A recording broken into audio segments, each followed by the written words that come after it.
against the American League East continues for the Orioles. They dropped the series in this homestand to Toronto. Now it's the Rays. The Orioles need these W's, and they hope the offense can pick up the pace, including Chris Davis, who got his first home run in the ball game yesterday. Game 1, it's the O's and the Rays next.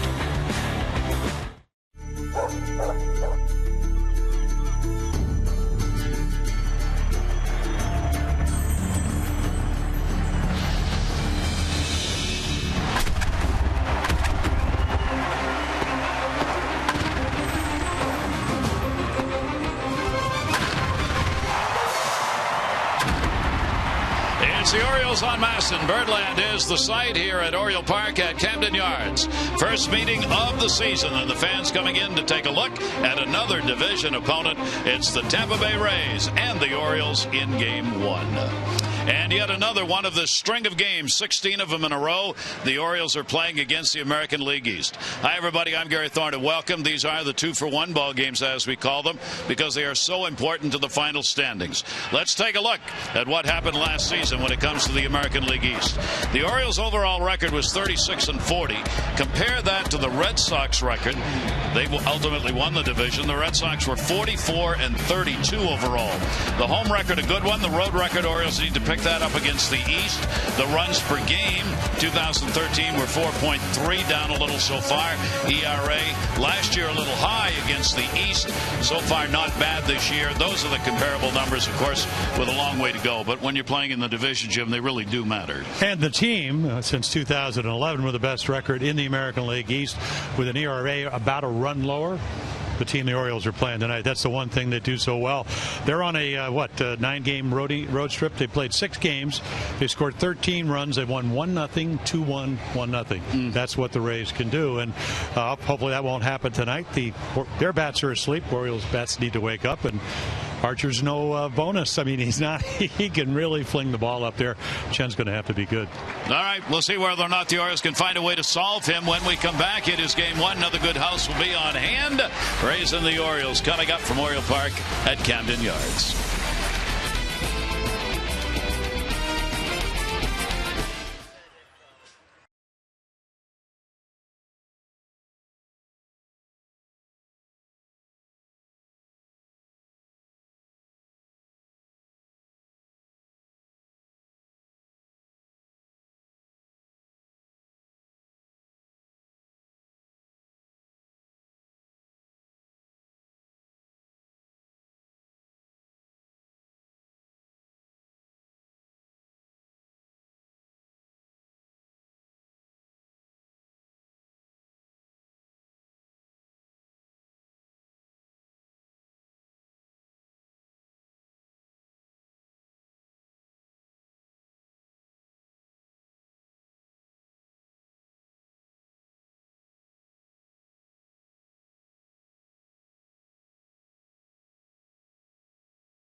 Orioles baseball on Masson is brought to you by Southwest Airlines. Find Southwest Airlines fares online only at southwest.com. And by AT&T, rethink possible. Cloudy skies tonight here in Baltimore. Take a look at our train game time temperature. 73 degrees, expected to drop dramatically over the next 24 hours and not much of a breeze to start. Visit trainsearch.com to find your local train comfort specialist dealer. It's hard to stop a train, really hard. So the Tampa Bay Rays come to town. Here's the starting lineup. They are 7-6 on the year. Zobrist, Jennings, and Forsythe. Longoria, Myers, and Loney. Geyer, Escobar, their new catcher Hannigan. Evan Longoria off to a good start at the plate. And take a look at Wei-Yin Chen and his arsenal. The fastball, breaking ball, and changeup. 3-pitch pitcher. He actually, the curveball and slider in that breaking ball, you can see throws a lot of fastballs. So again, he will tell you that he's given up 21 hits in 10 2/3 innings. I need to use the changeup. I need to be able to locate my fastball so far. And you can see the earned run average has won a game because the Orioles got 14 runs, 20 hits in his last start. They're averaging over 10 runs a game. That's something they've never, ever done for him in his first 2 years. So establish your changeup. They know he's going to throw almost 70% fastballs, and just hope you stay out of the middle of the plate. Take your chances. This Tampa Bay team gave the Orioles fits last year as the Orioles lost the series 13-6, including losing 6 of the 9 games played against this Tampa Bay team here at Camden Yards. So Buck Showalter's club knows this opponent is one that did some damage to their playoff hopes last year. They'd like to get those numbers turned around against Tampa Bay this season. Chen is ready to go, and Ben Zobrist will be leading it off. Zobrist off to a good start with the 3 home runs, 6 RBIs, solid average for him. Coming out of a ball game in which he used the long ball, hitting a couple of home runs. Zobrist homered from each side of the plate in the last game against Cincinnati for the first time in his career. Having done that, he's had 4 multi-homer ball games, but never one from each side of the plate. Chen starts it out with a pitch that'll miss for a ball, and we're underway. Zobrist a 3 for 9. Lifetime off Chen.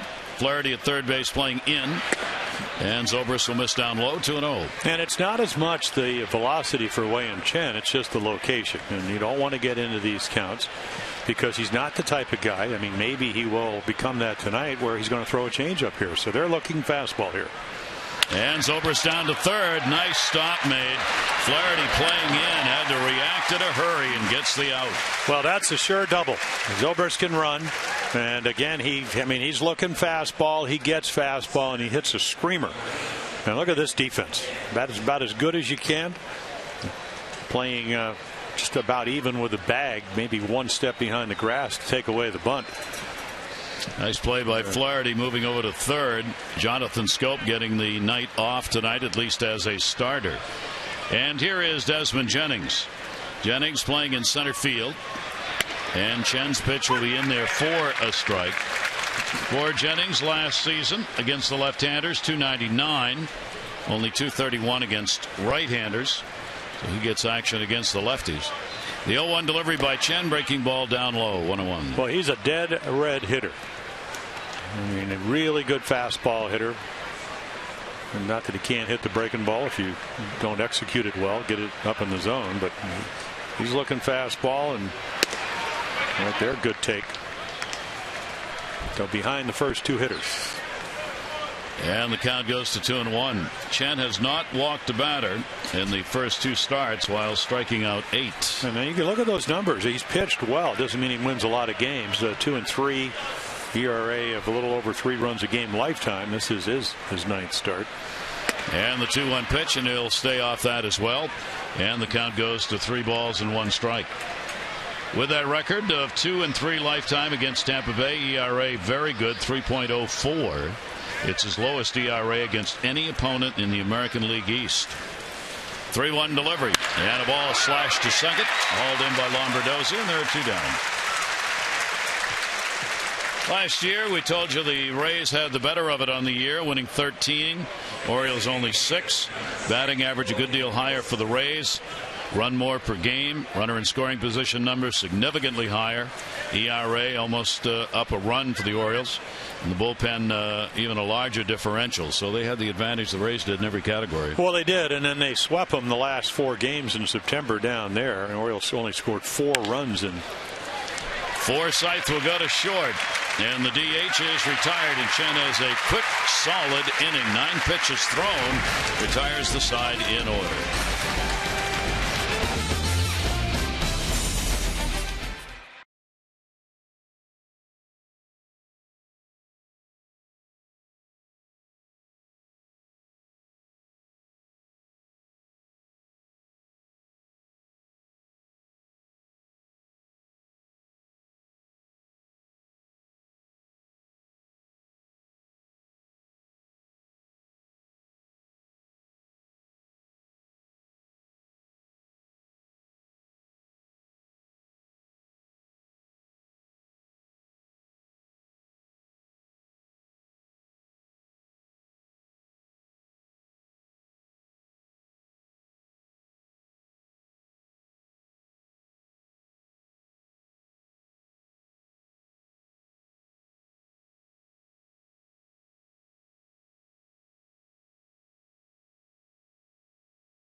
of you watching from Shore Beach, all part of Birdland.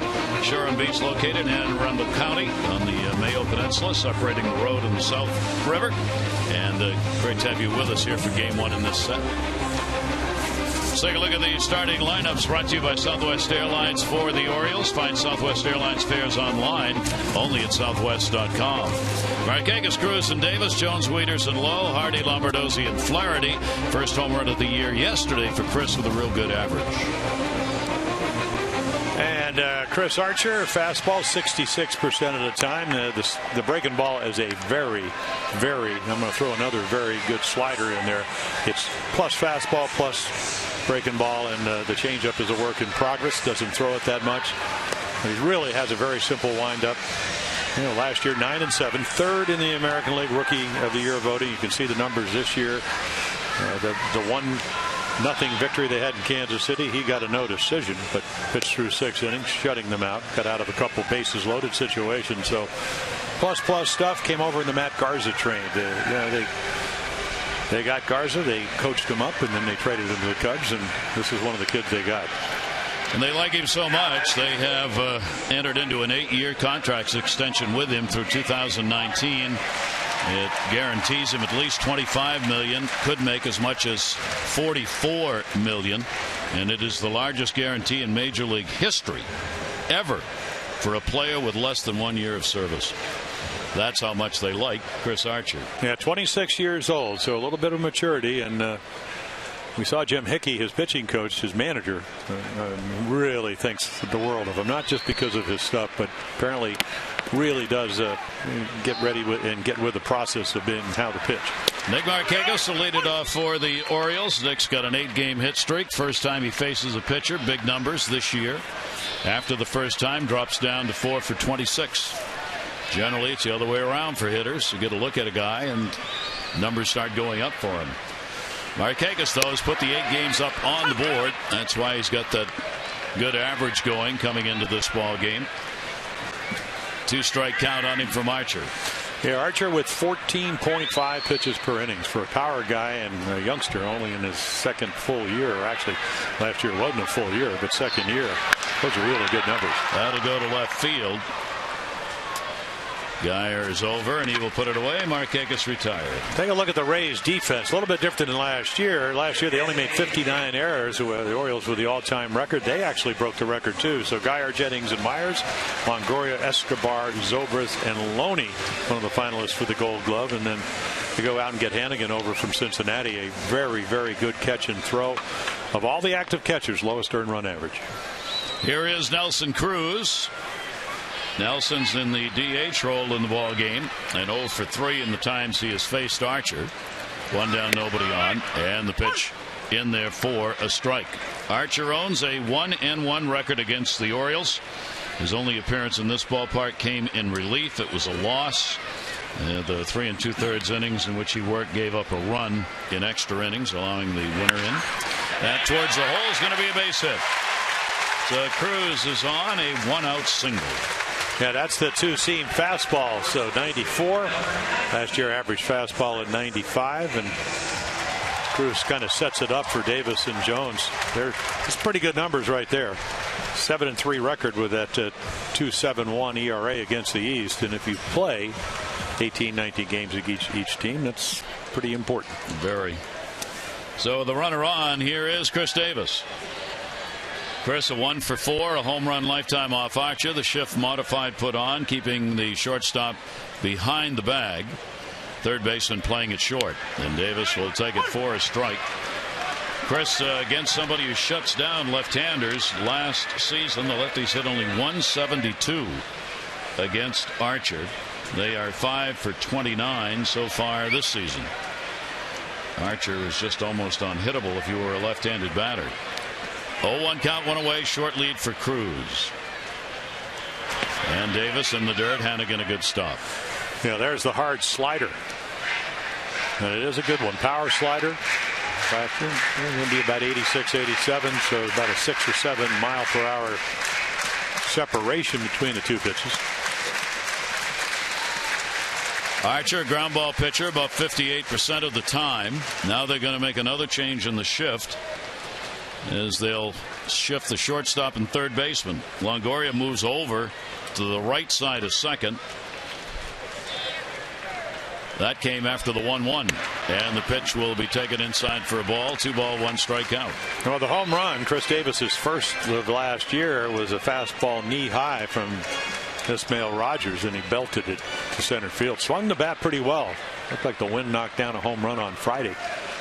But if you can, you want to be able to pitch in, and we'll see if Archer can do that. Davis on a swing and a miss, ball going down on him, and the count goes to 2 balls and 2 strikes. Updating you on the shifts. And the latest that came out of Baseball Info Solutions, the Orioles 595 shifts last season, the most in 5 seasons for anybody. The teams have increased the number of shifts used about double since 2010 each year. They're on pace for 13,000 shifts, up from 8,000 last year.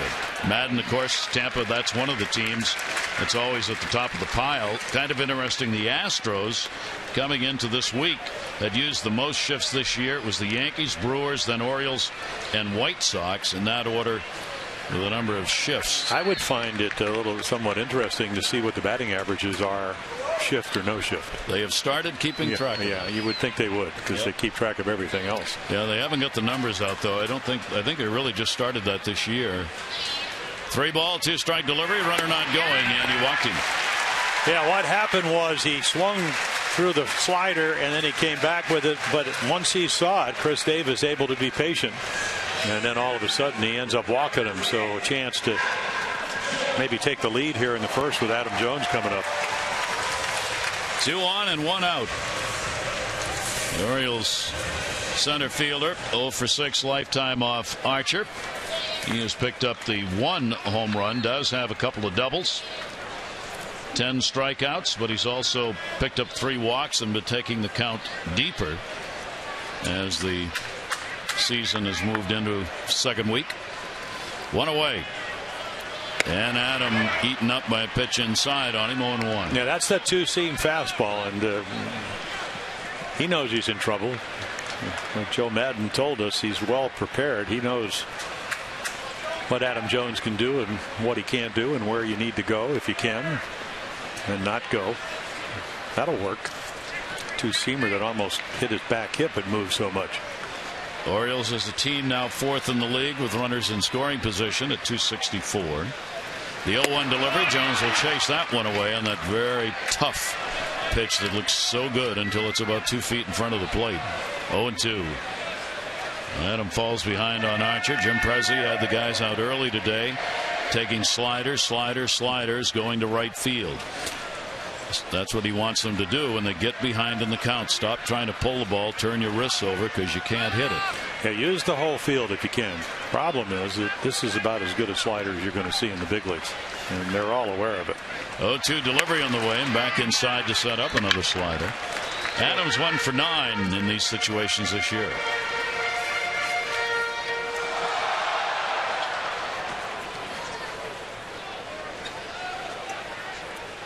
One ball, 2 strikeout. Cruz the single, Davis the walk. They're the Oriole base runners here in the first inning. Outfield straight away and deep on Jones. 1-2 delivery to him, and there it is outside, and he won't go. 2-2. And they're trying to nibble on the corner.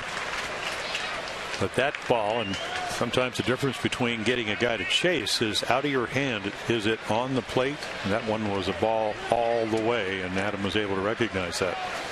Archer ended up 9-7 last year, 23 starts. Had been at AAA and then called up.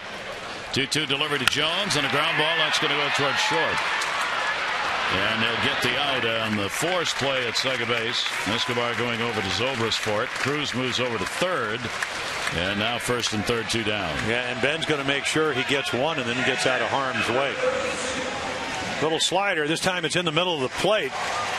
Still not able to hit it as hard as he would like. And there's the breakup with a double play. Zobrist getting out of the way. So Jones on the fielder's choice. This is a ground ball pitcher, Archer. About 58% of the outs come on ground balls. He will face Wieters. Matt has had an 0 for 6 against this right-hander. but off to a tremendous start, including a 3 for 11 with runners in scoring position this year. And what's been most impressive, as we've talked about, that Matt's happiest with, is that he's doing it from both sides of the plate. Yeah, really worked hard on the left-handed swing. And he's going to line it to center. He's got a base hit. Cruz will score. Jones to second. Wieters the RBI and a 1-0 lead. When you start scoring runs, everybody comes to the party.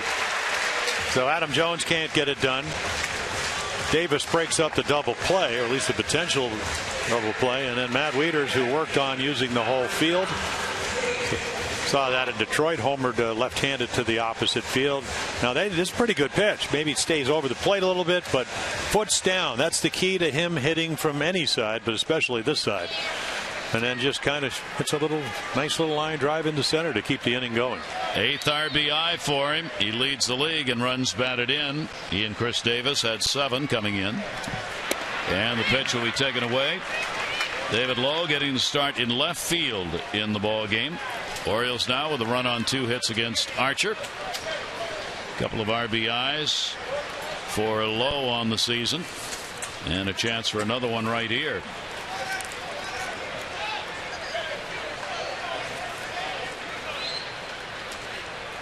Archer, that high set, and the 1-0 delivery, and that's going to be up high, and the count goes to 2-0. So Archer having to work here in the first inning of this ball game against the Orioles. Yeah, David Lowe, a 286 hitter in 315 at bats last year for Kansas City. Split the year between their AAA affiliate Omaha, but he did get the game-winning hit on Saturday night after the Lombardozzi triple in the 12th. 2-0 count. Outfield shaded to right. Lowe takes the breaking ball. It is in there for a strike. Took a little off that pitch, and it goes to 2-1 from Archer. Both these teams hoping Mother Nature holds up tomorrow. It doesn't look good, so we really want to get this ball game in tonight with tomorrow in doubt. 2-1. Lowe will take it. Hannigan again with a good stop to keep it in front of him. A couple that have been bounced now by Archer, and he falls behind 3-1. Yeah, when you get a guy that has this kind of reputation, I mean, they love him. Jose Molina, the backup guy. Well, when you're pitching and you know you can throw your breaking ball, whether it's a hard slider, and that one was about 88 miles per hour, directly in the dirt, and they're going to keep it in front of him. Big confidence booster. Low ahead on it, 3-1. As Jim mentioned, Archer with the 14.5 pitches per inning this year is already up to 21 now. That's history. Yeah. 3-ball, 1-strike delivery, and Lowe will take it. It is in there for a strike. And he is dead red looking fastball, and he drops a slider in. So now, if you're at the plate, he's shown all the Oriole hitters he'll throw him anything. So he's not predictable at all. Runners will be going with 2 down. Jones off second, Wieters off first. Lowe waiting on a 3-2. Gets it in there, a chopper. It will stay foul, and Archer makes sure. And he'll come back for another 3-2 workout here. I don't think he would have thrown him out if it stayed fair. He would have gotten there, and David Lowe can really run. And the angle would have been, unless he could get into foul territory, there would have been no angle to throw to first. So Lowe will come back. At least 7 pitches are going to be seen by Lowe here in this at bat. Orioles on top, and the RBI picked up by Wieters. Archer looking for the final out. Archer becomes an even more important part of this staff with, of course, the injuries to 3 of their starters on this Rays team. 3-2. Runners are off. Low ground ball. Another slow roller. It'll get all the way down to first, though. So taken to the bag by Loney. That'll retire the side. The Orioles will pick up a run. They do it on a couple of hits and will leave 2 on base. 1-0 O's.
to you by Volkswagen. We take you back to July 7, 2007. With his curveball working, Eric Bedard struck out 15 Texas Rangers, allowing only 2 hits, no walks, and 9 shutout innings.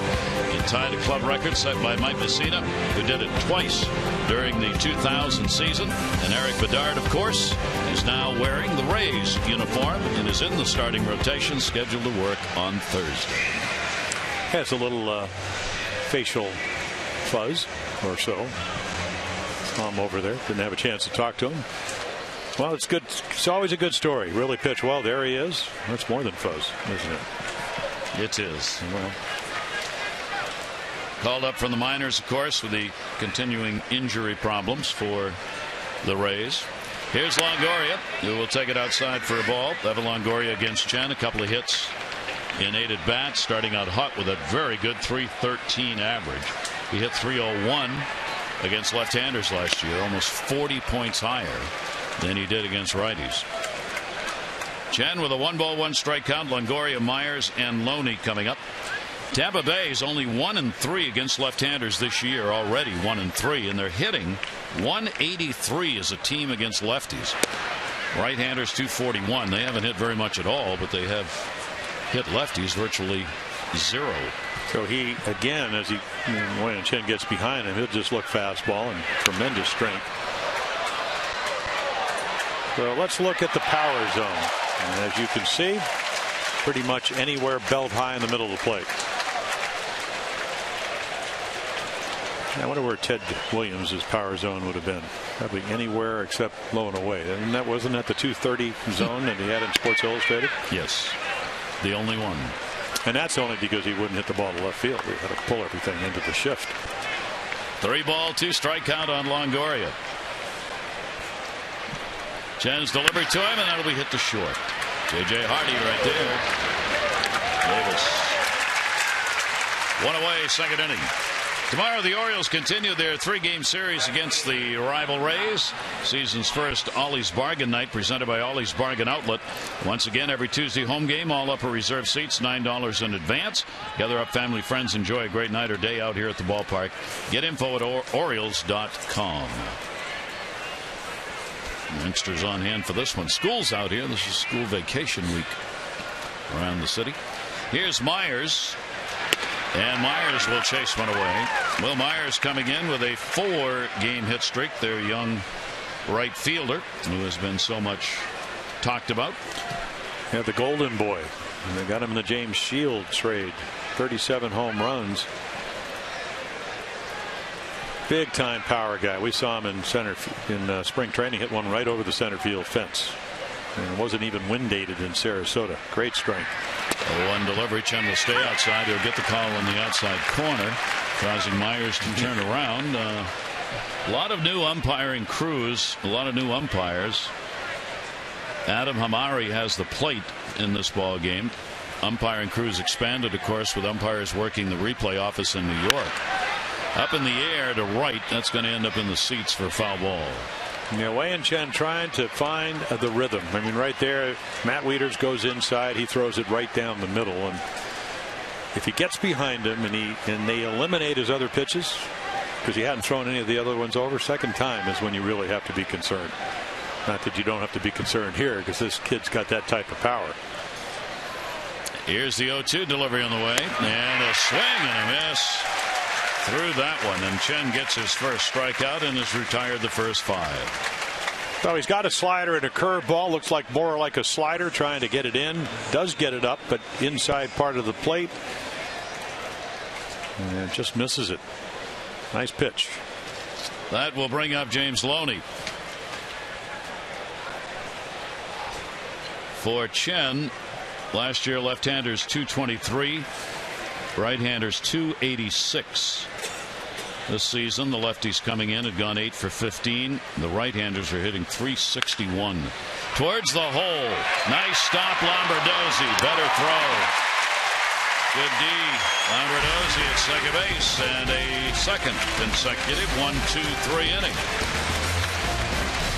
Pitchers love to watch that. Orioles lead it 1-0.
These two teams coming in. You see the batting average of the Rays way down. Their runs per game 13 out of 15. They're tied for 8th in home runs, the on base and walks. So the only real positive number there. The Orioles have a distinct difference with the 3rd best batting average, but only 9th in runs scored. 13th in home runs and on base percentage, and next to last in walks. Yeah, and then you compare the two teams as far as earned run average. The Rays almost a run and a quarter better.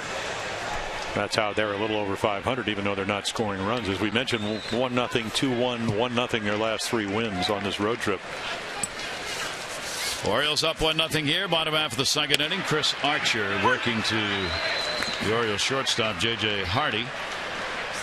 Hardy getting back into the swing of it in the lineup. He's got a 1-for-7 lifetime against Archer. The 0-1 delivery, and that'll be pump foul. We asked our crack research crew to take a look at that differential that the Orioles have between the average and the runs scored and where that might stand all time. Well, it's right now, and it's early, obviously, but that 6-space differential between average and runs is one of the top 20 highest ever. The Yankees and Red Sox this year right now have the largest differential ever. That ball's going to go towards center, and it's going to be short, hot, no way. Jennings on to second base. Here's the throw. Heads up, in with the double is Hardy. Well, only the 25th at bat of the year for J.J. Hardy, and he'll say thank you very much. It looks like Jennings, he just couldn't get a good read on it. And the ball slicing away, anytime righty hitting it into right center. So he goes up and hammers it. And then he just takes a bad angle. So the ball dips a little bit. He doesn't get it. And J.J. says, thank you very much. Lead off double. There you go. Play in front of you. Will Myers will pick it up, but the throw offline. So an easy stand up, well, actually sliding double. First double picked up by Hardy on the year. Jennings, if you saw, that was right in the glove, but he couldn't hang on to it. So the Orioles get a runner in scoring position immediately. And now Lombardozzi's job to get him over. Lombardozzi with a 1-for-3 off Archer. And the modified shift here, they play Loney in and Longoria in at first and third. And he does bunt, popped it up, but no chance to be played by Evan Longoria. Yeah, a lot of times, I mean, when I first started playing baseball, I said, anybody wants a sacrifice, which is really what this is about, throw him the high fastball. But Archer, and I learned this from Charlie Lau, one of the great hitting instructors, former catcher, you're looking fastball. That's why the slider, a breaking ball, is so hard to bunt, and that's exactly what he threw him. And he actually even got it up in the zone, but it's just not what you're looking for. Orioles did not have a sacrifice bunt this season. Loney moves over towards second a little more at first, just in case he tries to bunt for a base hit. Not bunting there. And gets the strike. I mean, with the defensive alignment now, Loney on the first pitch had been playing over closer to the bag and in. But once he sees there's a bunt, he moves over towards second because he doesn't want that bunt to go by the pitcher and end up being a base hit. Now with a 2-strike count, he can back up.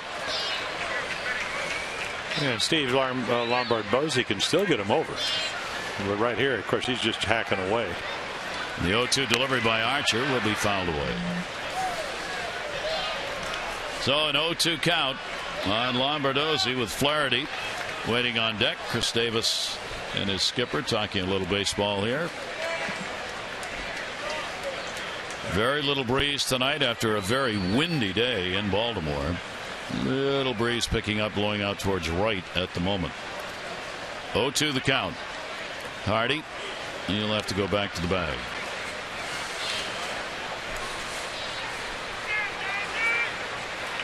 Tampa Bay starting the day tied with the Yankees and Toronto for first. Orioles a game and a half out. Boston 2. 0-2 delivery and a chopper. He'll get him moved up. Zobrist will make the play. Lombardozzi gets it done and one down. The Maryland Lottery contestant of the game, Janice Dixon of Pasadena, has won $500 for being selected. You get $500 more for every Orioles home run hit tonight. Play the Orioles scratch off for the Maryland Lottery for your chance to be a contestant of the game. Win a trip to see the O's play at Wrigley or to the World Series. Learn more at mdlottery.com/Orioles. I'm sure many Oriole fans, good job by Lombardozzi, have looked ahead. Those who like to go on the road maybe with the Orioles a bit. A whole week in Chicago on both the south side and the north side, playing both the White Sox and the Cubs. Chicago, my kind of team. I don't know. Any team that goes to Chicago for a whole week may never return. It's a very dangerous setting. They'll be going out there in August for games, 3 games for the White Sox, a day off. And then you'll need it. You need that day off in Chicago. Infield is going to be drawn in with Ryan Flaherty up. Flaherty a 1 for 4 off Archer. And the Orioles 1 for 3 in the ball game already with a runner in scoring position. Get a chance. And the shift is on. How about that? Look at that hole. Well, Ryan Flaherty worked on hitting the ball the other way all spring. 1-0 pitch. Swing and a miss. It's almost worth putting a bunt down by the third base side. I mean, if you could get it, between the pitcher and the third baseman, you got a lot of room. Yeah, but you would actually have to practice that, and not too many guys do that. I mean, we saw the squeeze yesterday. Okay. That'll last us for the whole season. Okay. Jonathan Diaz bunting a ball over his head. Goes the other way, but in the air, and it will be a foul ball. So he's just going to throw that power slider out of the zone, ride the fastball in. Ryan Flaherty, fastball hitter, like most guys, out over the plate. This is one of the stranger alignments you're going to see. And now if you're Chris Archer, you're thinking strikeout. Ryan Flaherty's thinking fly ball. But again, when you get to 2 strikes, you might have to go to the emergency hack. 1-2 delivery, and he goes that way, and he's got a base hit and an RBI. Hardy will score. Flaherty, the RBI single, his first hit of the year with a runner in scoring position and a 2-0 Orioles lead. Well, when they hit your fastball over your dugout, which is third base, and you come back with a slider, it's not a horrible pitch, but it does speed the bat up a little bit, and it just stays inside enough where he can get lucky. But if you don't make contact, and you could see he just fights it off. And because everybody's in, including Longoria at third, gets the RBI. So nice hitting. First RBI for Ryan Flaherty, and the Orioles now with 2 runs on 4 hits off Archer. And back to the top of the order, Nick Markakis. Markakis flied out to left field his first time up. Archer with a long look over to first, and Markakis will take the high strike. The one thing impressive about Chris Archer, even though he's given up a couple of runs, 1 in each, is that what he's trying to do is try to get you to put it in play early, and that's why the pitch count came in at 14.5. A lot of strike ones. Still giving up runs though, because the Orioles have had some good at bats. Here's the 0-1 delivery on the way, and Archer will miss with that one down low, and a 1-ball 1-strike count. Well, he said after his last start, Archer said I was able to conserve some pitches, get into the 7th inning. That 7th inning, he says, is a bar that aces pretty much established. We're not happy unless we get to the 7th. So he said I threw some competitive changeups. My fastball was pretty good, and my slider was on point. Pitch will be taken for a strike. The man who believes in his stuff. 1-2. Well, again, that's why Joe Madden understands the routine, the process. Strong mental game. And for a guy that's in his 2nd year, I think he's pretty aware. At least that's the word I got from just about everybody. Not to mention he's got tons of talent. 1-ball 2-strike count. Orioles, though, have got a 2-0 lead on him. 1-ball 2-strike. Markakis takes it and is gone with a heater. That is the first strikeout for Archer. Yeah, watch this ball run back, and look at Hannigan sitting in there, and the ball runs back, gets the inside corner. Right here you give up, and this little Greg Maddux about 4 miles per hour faster, and he really presents it for home plate umpire Adam Hamari. Held the glove steady, didn't move it, and held it way out in front so the umpire can see it. So Nelson Cruz, a single and a run scored. Cruz the DH for the Orioles in this ball game. 2 down. He'll take the pitch down low. The injuries continue around Major League Baseball unabated. It's just unbelievable. Good news for Dustin Pedroia with the Red Sox today. No structural damage to his wrist, but it's sprained. report is Torres with Toronto, who fell coming out of the dugout here yesterday. Ligament damage to his knee, out 4 to 6 weeks. That was coming out of the dugout before the ball game. Cervelli with the Yankees has got a right hamstring. He's going to be out a month or more. Beltran had to move in to play first base for the first time ever. Beltran's great line was, "Please, God, don't hit it to me." That's what he said. And he admitted it. Said, "I've never played first before, and I'm just praying." Well, that's like when Steve Sachs went through that phobia of not being able to throw it from second base to first base. They asked Pedro Guerrero, "What do you think when you're playing third?" He said, "Well, first of all, I hope they don't hit it to him. And second, I hope they don't hit it to me." And a breaking ball that he held up on. A 2-ball, 1-strike count. They wanted asked at first, and the answer is no, he didn't go around Greg Gibson. And I'm sure Tommy Lasorda, who was managing that team, said the only thing they can catch is a cold. Yep. But they could hit. And Coach Uehara is back with the Red Sox tonight. They're not sure about that shoulder, but he's back. Well, you read the Globe. I mean, if you're a Red Sox fan, you're going to be depressed because he apparently had shoulder problems. Of course, he was the 13 of the all postseason games last year. Seemed to get through that. Swing and a miss. Archer coming in a little bit on it. 2-ball, 2-strike count. Well, 2+ pitches, and that was one of them. That hard slider. And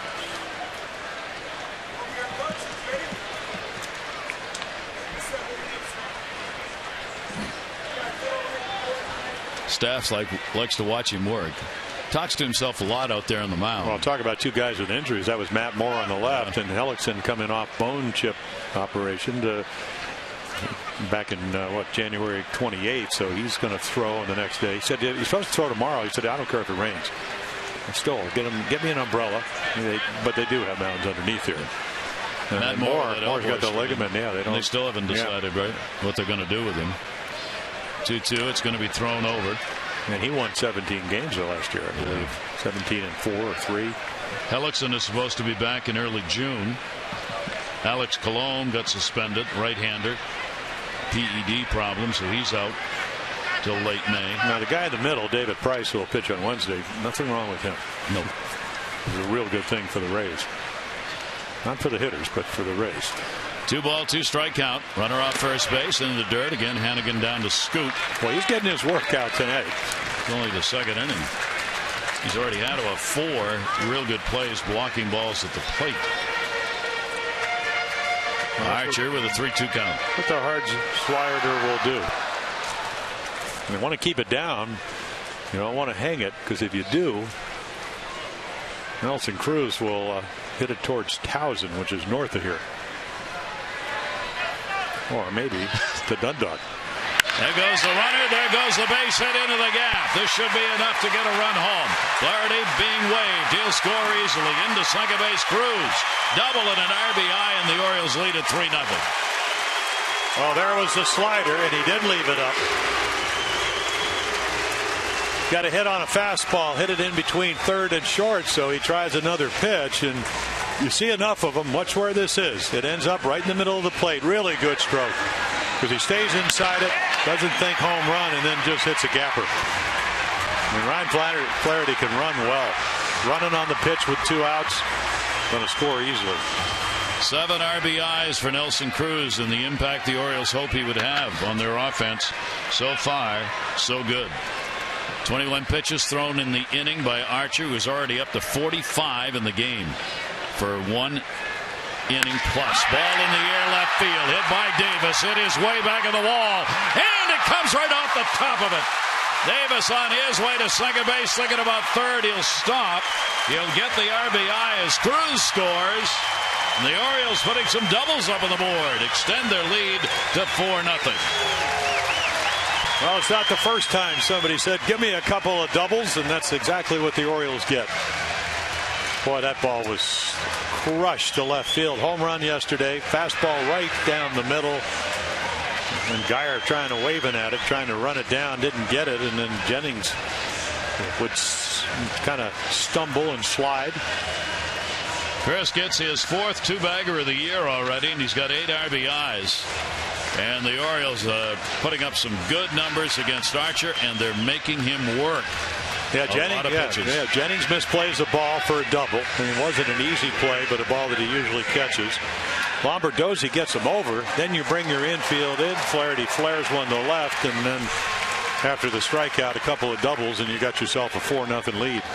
You see 3 of the 4 coming with 2 down, something the Orioles have done over the last couple of years. Archer came in with a 1.38 ERA. He had given up only 2 earned runs in 13 innings coming into the ball game. The Orioles already have put 4 up on him in an inning and 2/3. And another chance. Here is Adam Jones. Runner at second. Jones, a big cut, fouls it back. Adam had a shot on that one. Yeah, that was a right center home run on a high slider. Archer just not able to get the outs he needs so far in this ball game. He had a 3.60 ERA against the Orioles coming into this in the 3 appearances, 2 as a starter. Here's the 0-1 delivery, and Jones will take it. It will miss. 1 ball, 1 strike. I mean, when I first came up, Gary, you get into these modes if you're a young pitcher where you think your stuff's good enough where you can just kind of hardball your way through. He hadn't thrown a changeup. You talked about how important it was in his last start. You know, a lot of times, you don't throw all your pitches early, but the Orioles have eliminated the changeup. Now, he may throw it here, but everything's been hard, and they've been on it. 1 ball, 1 strike delivery on the way. Jones the other way, and that will be a foul ball into the seats. That'll send Chris Davis back to second base. 2 doubles. Hardy started it out with 1. Cruz and then Davis. 3 doubles in the inning. The Orioles have picked up a big 3-run second inning so far after the RBI single by Wieters in the first. Davis, who likes to take that lead, dropping back a little bit on the baseline. Better view of the defenders holding him at second, which they aren't doing right here. 1-2 delivery on the way, and Jones on a foul tip. So all the way to 97.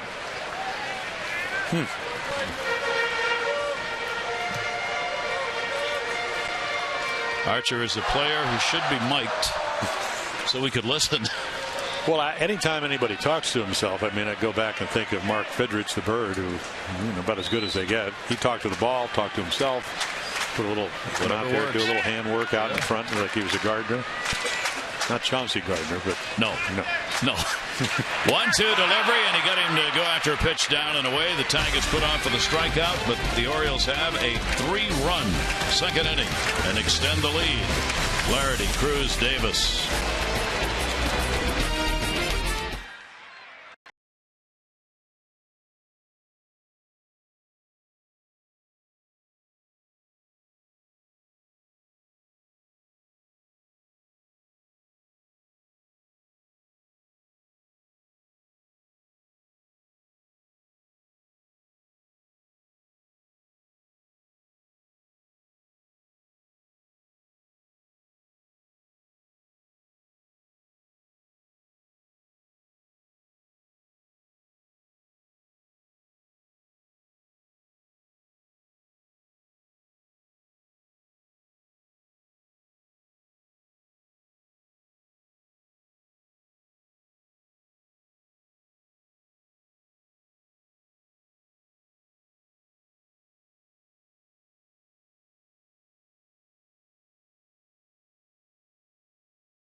Masson is brought to you by Southwest Airlines. Find Southwest Airlines fares online only at southwest.com, and by University of Maryland University College.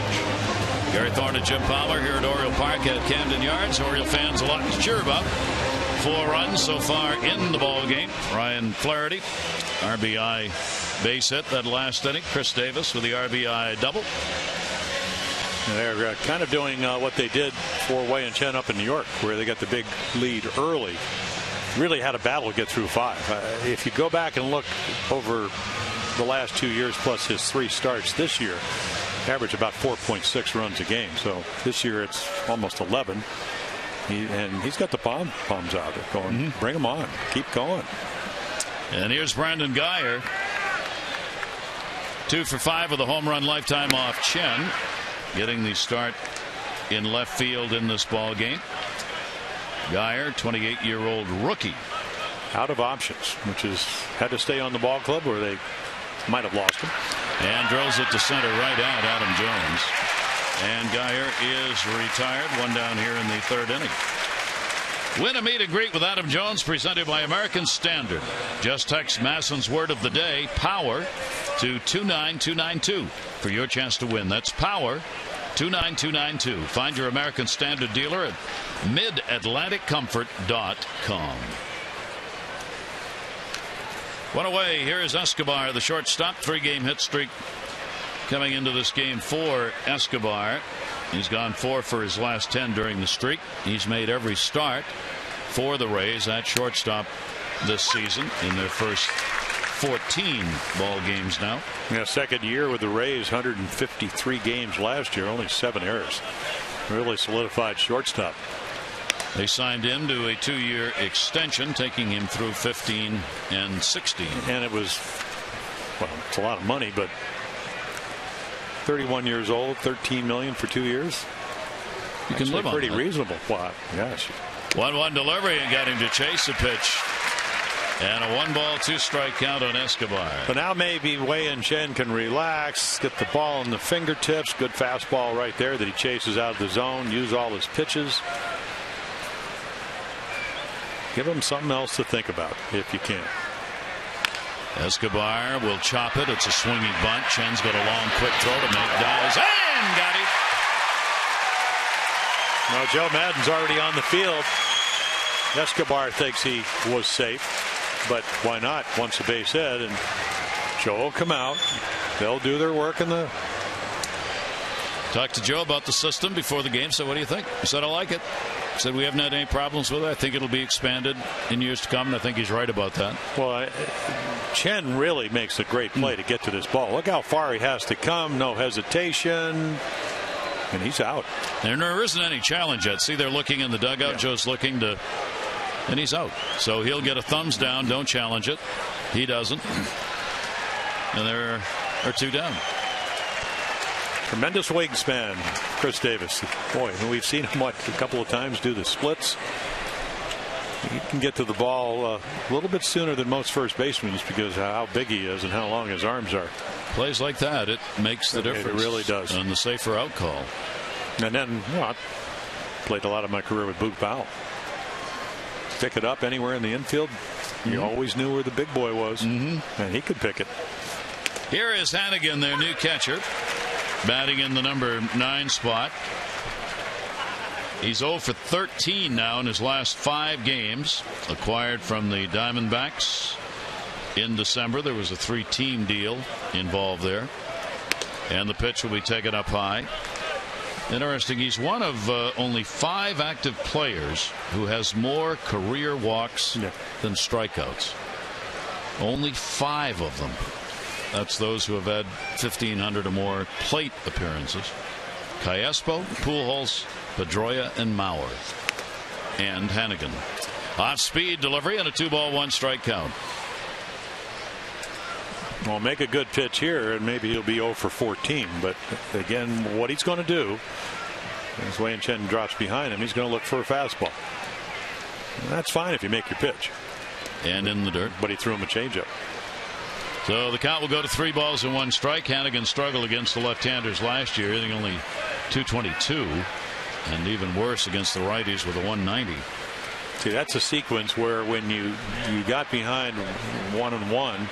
Ended up throwing him a curveball, which he doesn't throw over very much, where maybe you would like to throw the changeup a higher pitch, and then throws the changeup 2-1 to get to 3-1.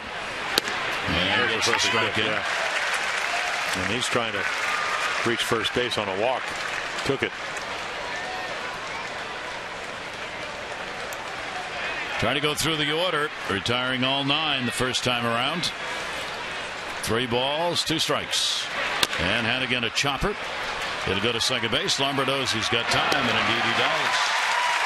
Retires the first 9 faced, and in doing so, protecting the Orioles 4-0 lead.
The answers, well, there are some names here. Jim Henderson, Francisco Rodriguez, Tyler Thornburg, and Will Smith.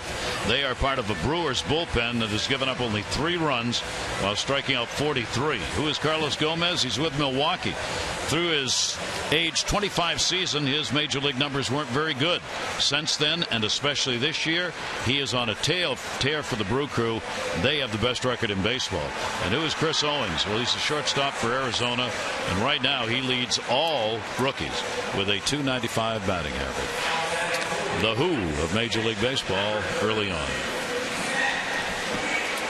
Orioles on top in this one, as Chen has been perfect, retiring all 9, and the Orioles have really made Chris Archer work in this ball game. Run in the first, 3 in the second, 6 hits already off the starter. Yeah, if you want to win games, ideally you'd like to play in concert. So through the first 2, the Orioles have got good pitching, they've got clutch hitting, good hitting, and now the pressure is on Chris Archer because he knows he can't give up any more runs. Well, doesn't know that, but not going to want to. Yep. And here is Matt Wieters, and Wieters will go after the first pitch, and there he goes again, driving into that power alley the other way. Wieters, who had an RBI single his first time up, gets a double to lead off the 3rd. Yeah, you talk to the hitting instructor, Jim Presley. He started in spring training. Try to get the front foot down a little bit earlier. Something he does so well from the other side. So he gets it down, he lets the ball travel. We saw the home run in Detroit, and then of course it helps to get a ball belt high in the middle of the plate, but you still have to hit it. And he just drives it up the gap. It's so hard that Geyer can't get it. Wieters is now hitting .393 against right-handers. Well, good. He hit .217 last year. Yeah. So everybody's happy. He's on at second base. Nobody out. Leadoff man on again. 2 out of 3 innings. The bunt is a good bunt. Holds the runner. Hannigan gets the out. Lowe retired. Didn't get it far enough in front. And Hannigan made sure he held the runner at second base. Yeah, tough guy to bunt over. In the old days before the DH, you'd have to bunt the catcher over. The late Elrod Hendricks. Pretty easy because Ellie could run. Etch, Andy Etchebarren, a little harder. It had to be a good bunt. And that wasn't a good one because it was right in front of the home plate. So now Hardy will try and get him home. Hardy a double and scored.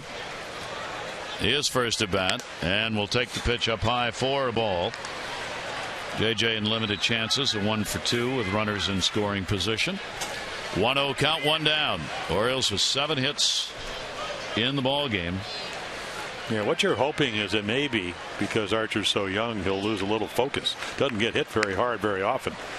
His career high in hits surrendered is 9. Orioles are only 2 shy of that already, and Most runs he surrendered in his career, 5. Orioles already have 4. And this ball club, Jim Hickey, their pitching coach, they rely obviously on pitching. That is always year in, year out their great strength. 2-0 delivery. That'll be taken for a strike. Rays coming in. Their starters ranked 5th in ERA. And if they don't have that, they're in trouble. It's not that their offense can't be decent, but right now they are 13th in both average and runs scored in the American League. Here's the 2-1 delivery, and Hardy will take that one to left field. Geyer over is not going to get it. Wieters will walk home. On his way to second base is Hardy. 2 doubles. He gets an RBI, and the Orioles a 5-0 lead.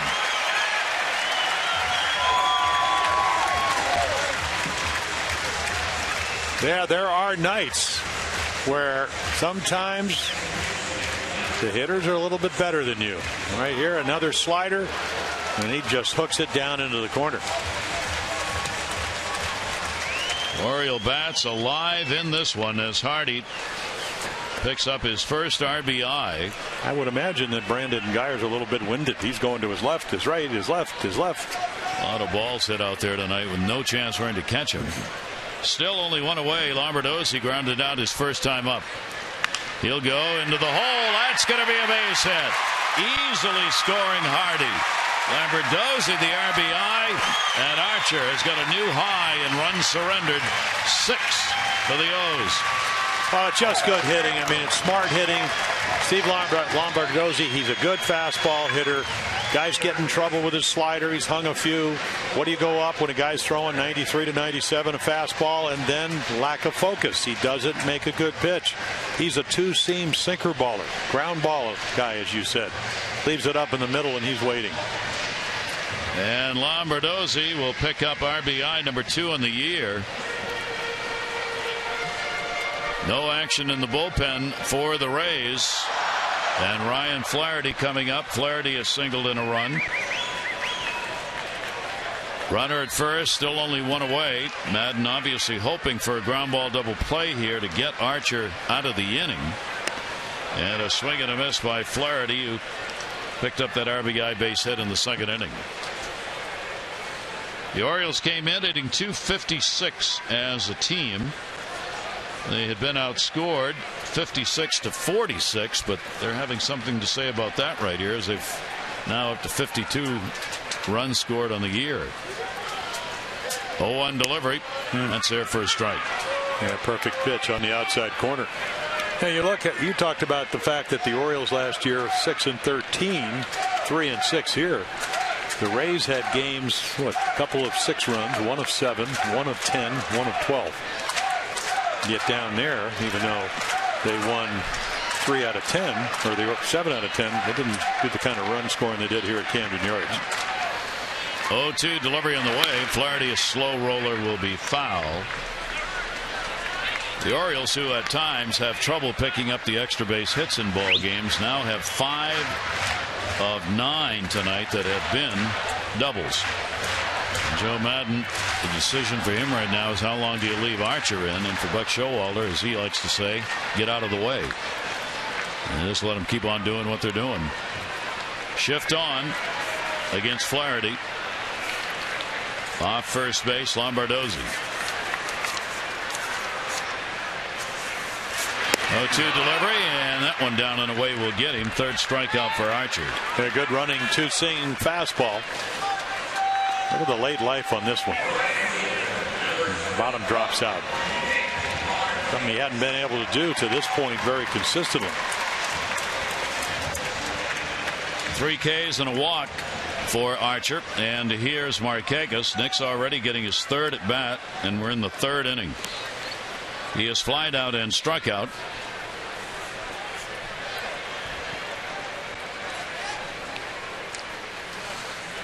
Archer, short lead at first, and that'll be in the dirt. Hannigan again makes the stop, and Lombardozzi will head back to the bag. The Orioles stolen base wise so far in the year. 3 attempts, and they've been successful on all of them. Lombardozzi yet to attempt a stolen base. Lowe has picked up 2. and Chris Davis 1.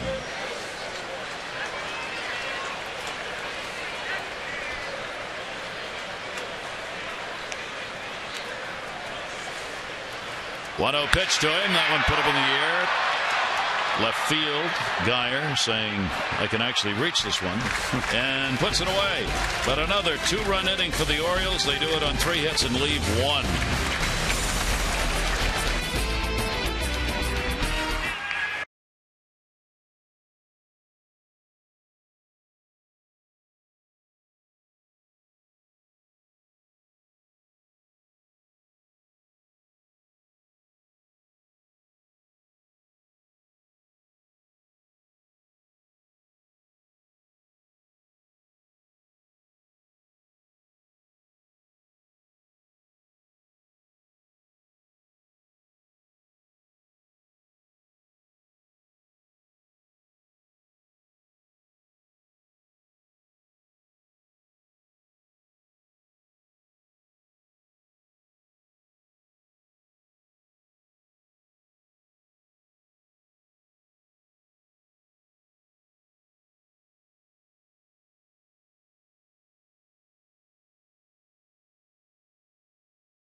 Scoring in all 3 runs, Matt Wieters. You can see the bat speed averages 77. He fights it off into center field, and look at this one, 51 miles per hour average major league bat. But Flaherty with the infield in, runner at third, give him the second run, and then all of a sudden here come the big boys. The booming doubles, 102 miles per hour. The harder you hit it, the harder it is to catch it. So the Orioles with 6 runs. Chris Archer, a really good young pitcher, starter, getting hit hard here. Wei-Yin Chen trying to run his record 2-1. Orioles, at least through the first 3, doing a nice job supporting him. Now that is your Geico. 15 minutes could save you 15% or more on car insurance. Chen will go back to work here in the 4th inning, and Zobrist, the leadoff batter, he grounded out his first time up, will be leading it off. And Zobrist will take the pitch away for a ball. 9th big league season for this 32-year-old, and he is the longest tenured Ray. Been a very valuable part of their successful seasons. Yeah, we always talk about all the numbers they do, the WAR, the wins against replacement, 3rd highest in the American League since 2009. The guys in front of him, Cano and Miguel Cabrera. Pretty amazing number. I mean, what he does so well is doing what he does right here. He makes you throw the ball over the plate. And Wei-Yin Chen, long inning. Good news, you get you some runs. Got a couple more runs. Bad news is got to get out there. You have to really get into the inning in a hurry, or otherwise they're going to look for a way to get back into this ball game. 3-0 delivery. Zobrist taking a pitch, and that is a strike on the outside corner. Ben Zobrist with a 3-4-10. Lifetime against Wei-Yin Chen, switch hitter. 3-1 delivery to him, and that'll be wrapped towards second. Lamberdosi in front. And our Jeep inside the numbers, the lowest combined batting average for 1, 2, 3 hitters this season. That is a surprise, not the Astros, but the Rays. That's going to change. I mean, Zobrist actually, after starting out 0 for 9, has been red hot. Oh, the Red Sox. Yeah, well, that's. And then the worst thing, if we go down and look at their runners in scoring position number, dreadful. And that's very un-Red Sox-like. I mean, team that won 197 games and led everybody in baseball in most runs scored. Yep. So you can, we talked about it yesterday. It's early. Yes, it is. It's not early in Boston. Just read the Globe. No, you can. Yeah, you can. I'm sure the Red Sox try not to. Because you'd be in a panic mode reading that paper. Not that it's not good writing, because it is. But tells the truth. That's a yeah. Well. A 2-0 count with one away. Yeah, Jennings lined out his first time up. The Red Sox are 2-0-4 with runners in scoring position. So, but how about the Angels? The Angels are only hitting 192. And then there's Houston. Poor Astros. Oh my gosh. Here's a 3-0 delivery on the way, and that will be outside. So there's a walk, and that's the first Tampa Bay base runner in the ball game. One away here in the fourth inning. Not too late to upgrade your summer with Orioles partial season plans. Exclusive orange carpet benefits, huge savings over the cost of single game seats. A lot of insider access, VIP extras, and more. Plans are available as few as 11 games. Pricing to fit any budget. For the details, go to Orioles.com/season. Wei-Yin Chen's first walk of the year. And the pitch is in there for a strike. Jennings picks it up here in the fourth inning. Here is Forsythe. Grounded out his first time up. Veteran minor league player making the ball club. Yeah, they got him from San Diego the last 2 years. He had some plantar fascia problems with both feet. He left a couple of years ago, right last year. And that he's one of those guys, very like, remember when they had Jeff Keppinger? He came over for 1 year, hit 325, went over to the White Sox, didn't hit 325, but hits very well. Lifetime 286 against left-handers, and that's probably how Joe Madden will use him. 27 years old, out of Memphis. And he'll take the Chen fastball for a strike. And a 1-ball, 2-strike count from Wei-Yin Chen. It looks like Adam Hamari has a fairly ample strike zone. And Forsythe wanted it to be high. Chen wanted it to be within the zone. And he ends up getting the call. Chen wins. He still has to start using some other pitches. 1-2 count. Runner at first base is Jennings. And the ball put up in the air high to left field. Low going over. And just shy of the warning track, ends up on it. Runner halfway. Will go back. Forsythe is retired. And there are 2 away here in the fourth inning. So there is the breaking ball. A pretty good swing at it, though. It stayed up just enough, but does get the out. Wei-Yin Chen against Tampa Bay. 2 wins, 3 losses. ERA 3.04. This is the 9th start he's had against them. Rays have hit .257 against him in the previous 8 ball games. Tonight he's holding him down. Here's Longoria, grounded out his first time up. And we'll take the pitch for a strike. Now there we go. Something other than the fastball, and he threw it over. How about this little number, 5 for 11 with runners in scoring position for Longoria. And a clutch hitter early for Tampa Bay. He hit .274 against the Orioles last year, had 3 home runs, 7 RBIs. 0-1 rather, and that'll be taken low. 1-ball, 1-strike count on Longoria.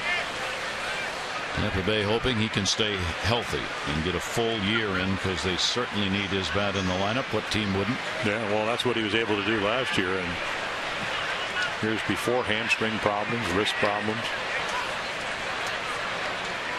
1-ball, 1-strike. The other way, foul. I guess the irony is that obviously you look at him, and they signed him all the way till forever, it seems. I asked him today, and I said, "What? How many more years?" He said, "Well, 10 or 11." And I framed him like a director does. I'm just trying to look at you 10 or 11 years from now. But Zobrist is again one of the more valuable guys for him, and yet Longoria gets a lot of the publicity, and it's well deserved. 1-2 delivery to him. Longoria swings and does not catch up to it. That's the second strikeout for Chen. The Rays still without a hit off him. No runs, a walk. Their first base runner left stranded at first, and the Orioles continue with the big lead, 6-0.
Hi, Mazda.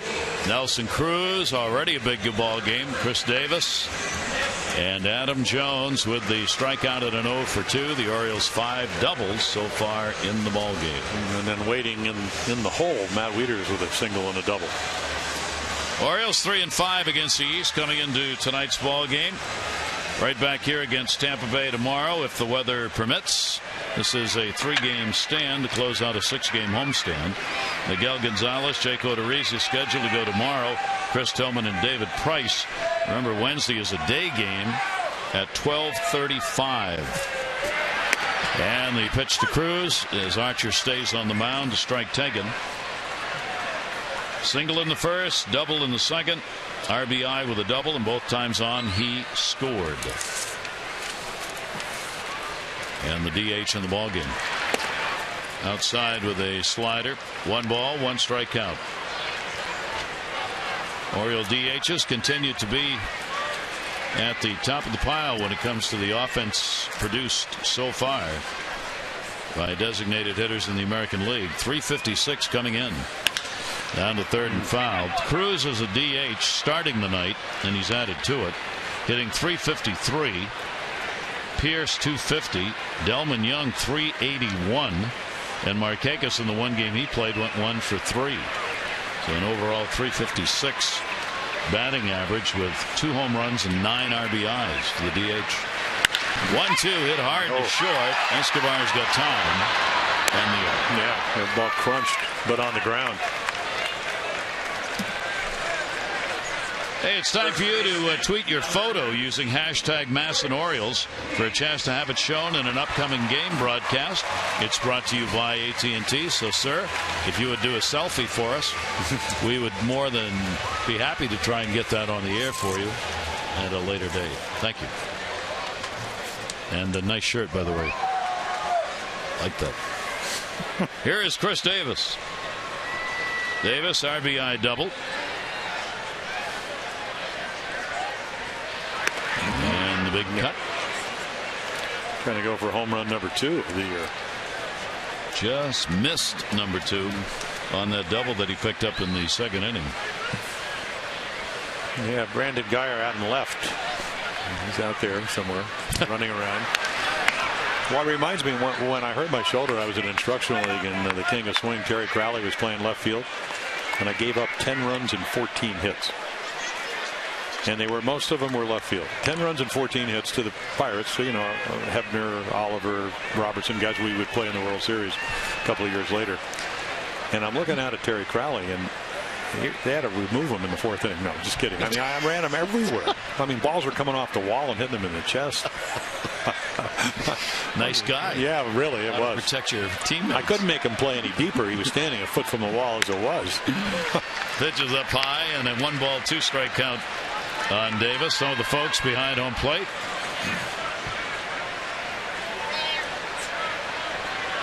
I think that's family. Those are family seats. I don't know. Here's the 1-2 delivery on the way, and that's there for a strike. They still love him, however, and that will be 4 strikeouts picked up by Archer. Yeah, running fastball. Well, you learn a lot about your young pitchers when they don't pitch as well as they want, but they're still able to physically and emotionally stay in the ball game. To me, a lot of times you lose some of your best games you pitch, but also you learn the most in games where you struggle. Grant Balfour, almost an Oriole. Well, maybe. Almost. Yeah. Here is Adam Jones, and that'll be taken up high. Adam with a strikeout. He's hit into a fielder's choice. The Orioles coming into this ball game had scored 5 runs in the last 30 innings. They have already picked up 6 runs in 3 innings of offense in this game. Here's the 1-0 pitch, and one after one that was up around the eyeballs and fouls it back. Well, Chris Archer's hit 97. So a lot of movement, made a couple of bad pitches, a little bit unlucky, but not that unlucky. Orioles have found the sweet spot on the bat. With the 6 runs on 9 hits in the game. 1 ball, 1 strike delivery. Jones gets pushed back a little bit, and a 2 ball, 1 strike count.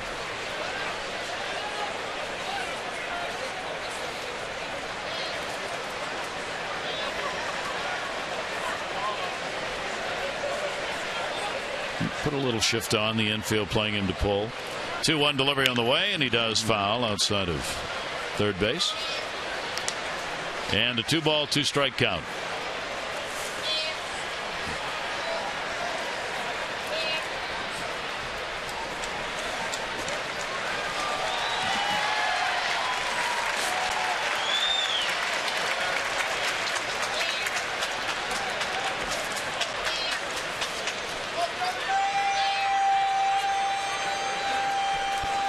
And the 2-2 delivery on the way to Jones, and a swing and a miss. So Archer's got 5 strikeouts, 2 in the inning. He retires the side in order. The Orioles have the 6-0 lead.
Yards for the first of 3 against the Rays, as these two teams, of course, battling, and the Orioles jumping on Archer early in the ball game. Chen comes out after the Orioles got the lead for him, set the side down. Orioles came right back out, started all over again as they picked up a 3-run second and a 2-run third inning. Chen is not allowed to hit. Got the no going, and a lead. Nothing this kind of, excuse me, Jim. No, not sure. I just nothing like pitching with a lead, and as long as you know what you're doing and you don't try to aim in the ball and all that, because you can just relax a little bit, but you still have to have the same game plan, and that is use all your pitches. Myers leading it off, strikeout victim first time up. Well, this kind of follows the plan for Wei-Yin Chen with the Orioles. They have scored only 2.1 runs per game in the 19 that he's lost. They've averaged 5.2 a game in the 20 that he's won. It's all or nothing with him as far as the offense. Well, he could start pitching now, and I mean, to me, that's probably the best sequence of the night. Not that he hasn't pitched well, but that's back-to-back changeups. So now all of a sudden, maybe he will convince them, I'll use all my pitches. And the changeup's going to, and I don't mean only tonight, I mean the rest of the year, the rest of his career, it's going to be a plus pitch for him. And he just misses with that one because he throws so many fastballs, and his slider's better than the curveball. They're not plus pitches, but the changeup could be. And he knows it. Certainly Buck Showalter knows it. We just saw the Orioles manager. 2-1 delivery. Slashed the other way by Myers.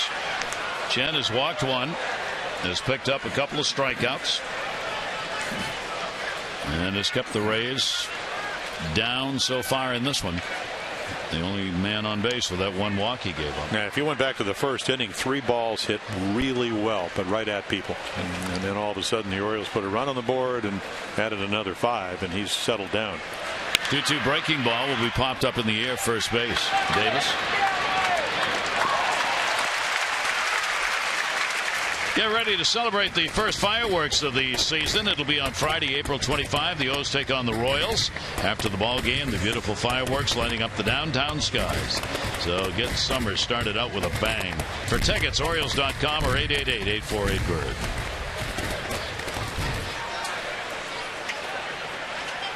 One down, fifth inning. Here's Loney, who grounded out his first time up. Chen, 7 out of 14.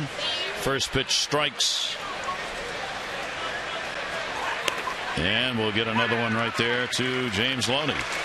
So James came in at 200. He's down to 195. What, a year ago? Came in here at 172, went 6 for 9, ended exiting Baltimore almost to 300, 289. He drives that one to right field. It's way back. Markakis warning track at the wall, reaching, can't get it. It'll hit the 373 mark. Into second base goes Loney. He's got a double, and there's the first hit off Wei-Yin Chen, coming with one away here in the fifth inning. Crowd applauding in recognition of that. Yeah, Loney really had a great year, as they acknowledge the fact that he did carry a no-hitter into one out here in the fifth. He just hangs the slider. Line drive hitter, occasional power, and just speeds up the bat. And they don't play him that deep because he doesn't hit a lot of home runs. Ball just over the glove of Nick Markakis. So now a runner in scoring position for the Rays for Geyer. Fly to center field his first time up. Out of Gaithersburg, Maryland. His wife, Lindsay, works in D.C. on television. And the pitch will be taken for a ball. He's had 2 of his 3 career home runs here in this ballpark. Likes coming back home. There's the one hit on the board for the Rays. Geyer with a 2 for 6 and a homer off Chen. 1-0 delivery to him. Perfectly located fastball. Yeah, and a couple of years ago, 2012, he ended up hitting his first home run, and saw him down coming into the ballpark. And hey, congratulations! He said, they just sent me out. Yeah. So it was just a matter of options at that time. He had them and had a nice year last year. Hit over 300 at AAA Durham. Stole 22 bases. 1-1 to him. Foul back. Another change made by the Rays today. Jeff Beliveau, who had been called up from AAA, was optioned out the next day today, and they recall right-hander Brad Boxberger. This is the roster spot Alex Cobb had. Cobb, of course, with a left oblique strain on the 15-day DL.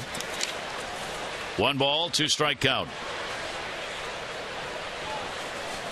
Loney off second base. And foul back on the pitch up high fastball, 1-2.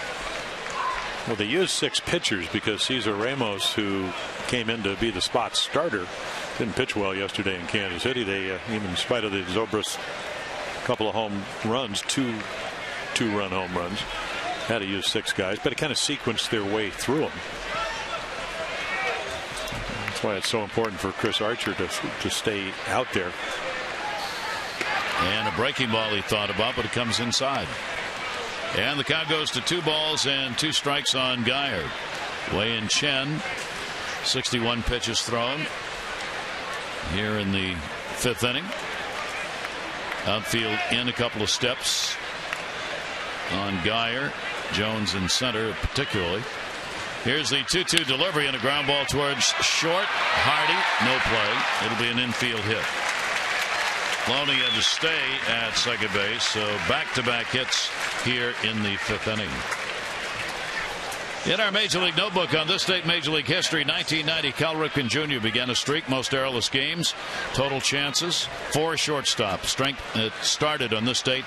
And to the young man who was here on Autism Night down behind the screen, I promised you showed this to me on your card at Cal Ripken. I said we'd get it on the air, and there it is for you. That's just for you. This date in history. On April 14. He was insistent. I had to read the back of the card. That's what was on the back of the card. And he said, now you need to use that in the broadcast. And I said, absolutely, we will use that in the broadcast. 0-1 count, 1 down. And there he is. Yeah, well, let's not forget the 431 home runs and over 3,000 hits either. So it wasn't always just about the glove. It was a package. Yes. Yes, it was. Package deal. Escobar grounded out his first time up. Ground ball towards the middle. Perfectly positioned. Nardozzi one relay Hardy. They got it. They got it by a load. Double play. No runs on 2 hits. No errors. And 1 left on base. The defense. Again, Nardozzi had time. Hardy coming across the bag in a hurry.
Baseball on Masson is brought to you by PNC Bank, for the achiever in you, and by Luna.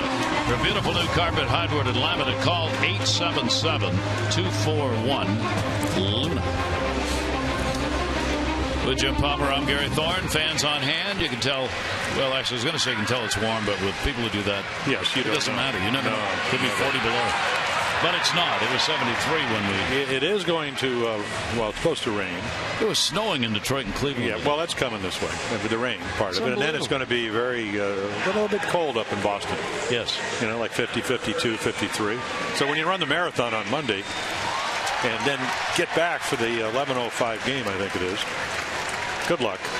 I always love going to Boston to do games, but I will admit, I'm not real excited about this 4-game set. This is going to be so hard. The traffic, the people, the marathon, the Sunday night game, the Monday day game at 11 o'clock. And security is just, you're probably not going to be able to move unless it's through a metal detector. It's going to be hopefully a good, safe one for the marathon weekend. Well, certainly a memorable moment after what, you know, the bombing and the deaths and all the injured people. And Wieters leading it off here, double single. He's picked up an RBI as well. And another base hit. They had to shift on. Not a soul within a country mile of that baseball. And Wieters is 3 for 3 and continues his onslaught against the Rays. And center field, left field, down the third base line. I mean, this is how you hit. There's your shift. There's your shortstop. Well, and he makes a perfect pitch, but nobody's playing there. It's kind of the point I made yesterday. If you're going to throw 93 with a good running fastball, where do you think he's going to hit it? Going to hit it exactly where he did, if he's lucky to hit it. And you're playing where you want him to pull the ball, so become a power hitter. I understand it does save games and all that, but if you know how to pitch, it's hard to sometimes pitch with a shift. Yeah. Second 3-hit game of the year, by the way, for Matt Wieters, and the Orioles have double digits now against Archer. 10 hits on the board. And a 6-0 lead. Wieters on at first base, low with an 0 for 2 in the ball game. And he's going to try to get something. I don't know if he'll get it, but on the inside half and hit it into right field. 0-1 delivery. Wieters came into this game with a .333 batting average all time against the Rays, and he's already gone 3 for 3 in this ball game. And what's impressive too, you throw in 52 RBIs, and that's gone up. Yep. It is the highest batting average against the Rays among any player with 150 at-bats or more. Fouled off. And for the Orioles, they now have also reached the high for Archer in hits. He'd given up only 9 before in any game in his career. He's given up 10 in this one, and it's a new high for runs too, with the 5 being the previous high. 1 ball, 2 strike count. Low with leaders on at first base. And Archer just kind of grinding his way through here. And a swing and a miss. Runner is occupying first base, so there's no tag or anything here. And a strikeout will be the 6th of the game for Archer. J.J. Hardy coming up. We said it would take a while for him to get back into the swing of things. Well, it didn't take very long. He's had 2 doubles in this ball game. RBI and 2 runs scored. The Orioles, games with at least 1 double. Longest active streak at 11 for them. Rays 29. Well, earlier in the week, if you weren't with us, back spasm, so he didn't play for 5-6 games. Jim Presley took one look. The Oriole hitting instructor, he said, "Uh-oh, Bathead's getting back out there, isn't it? They must feel better." And then you come in and against a very tough right-hander, get a couple of doubles. He had a 1 for 7 coming into the game against Archer. 1-0 count on Hardy. 1 down and Wieters at first. Infield squeezing a bit, playing them to pull. Outfield the other way. 1-0 delivery, and Hardy on the high pitch. Did he go? Check it first. No. Greg Gibson. Archer with the fastball on the 2-0 count, up to 85 pitches thrown. And they play him. And what's interesting is they play him a couple of steps to right field and center field, which is very un-Hardy-like. There's Jennings over 2-3 steps just so he can see the ball in the hitting zone out at center. 2-0 deliveries right there for a strike. And the count will go to 2-1. Orioles looking for this game 1 victory. And then if it can be played with the weather tomorrow night, Miguel Gonzalez, Jake Odorizzi, 6:30. Owes extra, 7 o'clock for the ball game. 2 ball, 1 strike delivery, and he goes the other way, playing deep, not going to be caught. Dyer 3 for 3 for Hardy, joining Wieters in that category. For every Orioles walk, Care First Blue Cross Blue Shield contributes $50 to support Be More for healthy babies. The Orioles, 25 walks, $1,250. Care First Blue Cross Blue Shield encourages each of us to take that first step towards a healthier and more active lifestyle. Hardy gets his first 3-hit ball game of the year. Steve Lombardozzi, an RBI base hit. And he is grounded out. 6 runs, 11 hits for the Orioles. And the pitch will miss outside for a ball. Considering the Machado injury, pretty good trade for the Orioles. Alex Gonzalez had a good spring, can play a little bit third, but probably wouldn't have played once Manny hopefully comes back. He gets traded to Detroit. And the Orioles know about Lombardozzi because he's around here, played with the Nats, had a couple of good years for him. 1-0 delivery on the way. Ground ball to the middle. Backhanded. 1 relay Escobar to first. Not in time. Runner will stay at third. And how do you beat that ball out? You hustle your rear end off. Because this is tailor-made. That speed keeps the inning alive and very close. I think they're going to come out and argue this because ball might have been in the glove. Hard to tell from that angle. This one will tell you right here. I don't know. Nope, not going to change. I don't know if you're going to turn it around, but Madden looking into the dugout as we now see on all of these. He hasn't challenged yet. Yeah, he's safe. He's waiting to see whether he should. By our replays, he shouldn't because of the. You can really get to know some umpires. You know, yeah, the guys that chat. Yeah. And they all understand he's going to challenge. So Joe Madden will challenge this. I don't think he's going to win it because it's not clearly an erroneous call. Well, it may be a situation where you're still trying to save your bullpen. So take a look right here. And if he's out, the inning's over. And I just don't think you can change that. This will be the 8th challenge that Joe Maddon has made this season. And because the throw is a little bit to right field,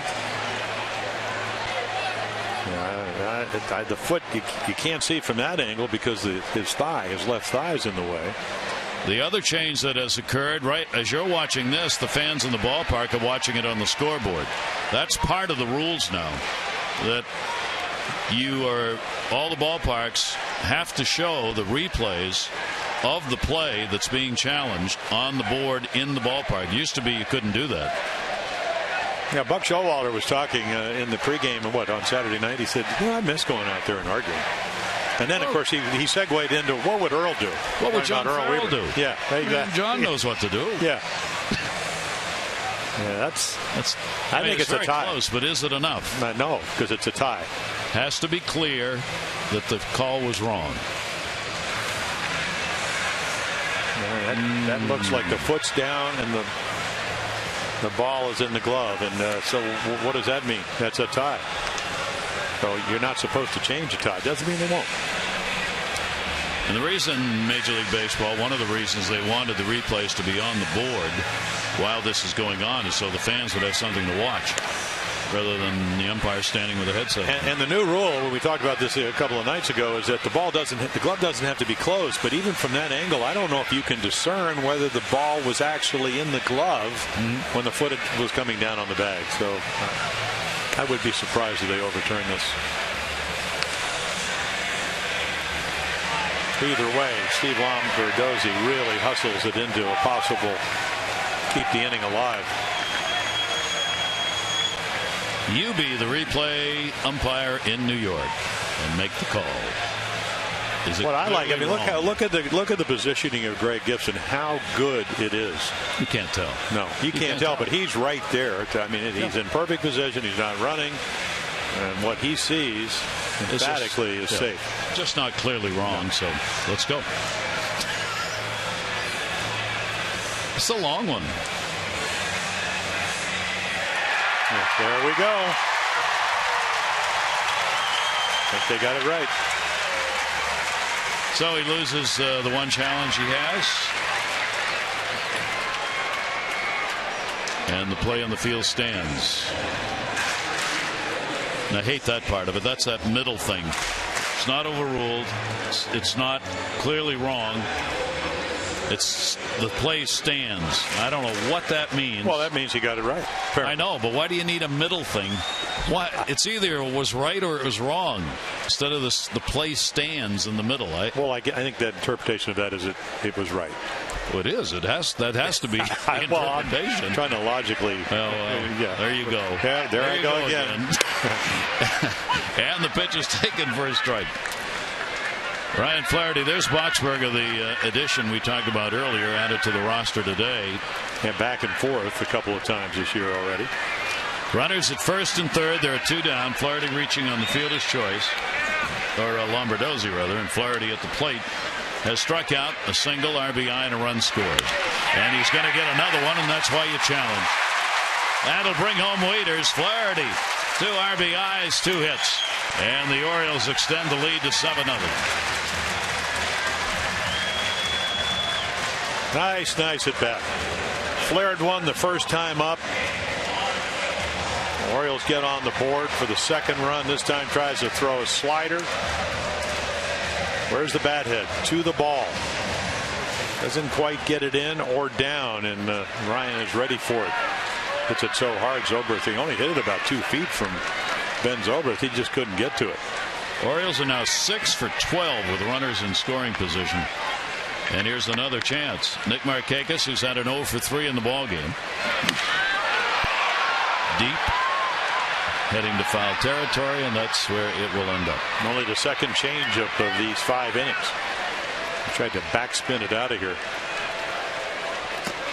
7 runs on 12 hits for the Orioles. 0-2-0 for the Rays.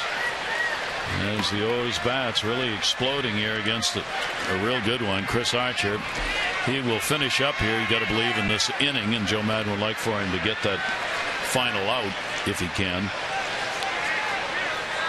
0-1 count with 2 down.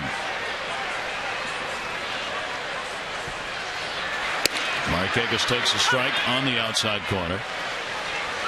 Archer gets ahead of him 0-2. And the amazing thing about this, and certainly kudos to the Orioles for hustling and all the other things. I mean, just really having good at bats.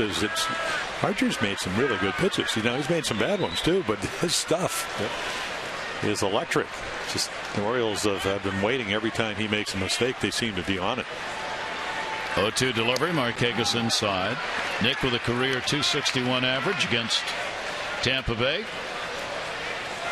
Trying to pick up an RBI for himself. With Lombardozzi at second. Flaherty on at first. A run in here in the 5th inning. The only time they've been retired in order was in the 4th. And they've scored in the other 4 innings. 1-2 delivery. Markakis a roller as he got jammed. Zobrist up and will make the play to retire the side. But the Orioles add another. They do it on 3 hits, leave 2, and extend the lead.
Lead, and Wei and Chen coming on and holding them down with no hits for 5 1/3 and just controlling the ball game from his side. I was kind of reading, studying for this game, and you're reading all the blogs. Everybody's saying Orioles look lethargic, they looked lumbering, and whatever. Of course, they got beat 11-3 yesterday. Yep. That's going to happen. They'd only scored coming into this game in 6 games at home 12 runs. So tonight a whole different story. Chen, we've talked many times. He doesn't get a lot of runs. Got a lot of runs in New York. Getting a lot of runs tonight, but he earned it because you got to be better than the other guy. You got to make people, especially your players, think that you're going to have a chance to win, and he's been able to do that tonight. And the bats have to work at it. We talked about a lot of them being out early today. They weren't hitting, so they came out extra BP trying to take the ball the other way, and that or whatever it is has worked. Well, they listened to Jim Presley use the whole field, try to stay on the slider. They hit some really good pitches tonight from a young kid that's got outstanding stuff, Chris Arkin. So the Orioles on top as we go to the 6th inning, a 7-0 ball game. Ryan Hannigan, their catcher, hitting 9th, has had only 1 at bat, and you see how this game has gone just by looking at the fact Markakis has already had 4 at bats, and Hannigan is getting his 2nd as he stands in right now. And the delivery to him swung on and missed. That one bouncing off home plate, and the count will go to 0-2. Real great performance by Chen. There's the pitch count. After his 2nd victory against 1 loss on the year.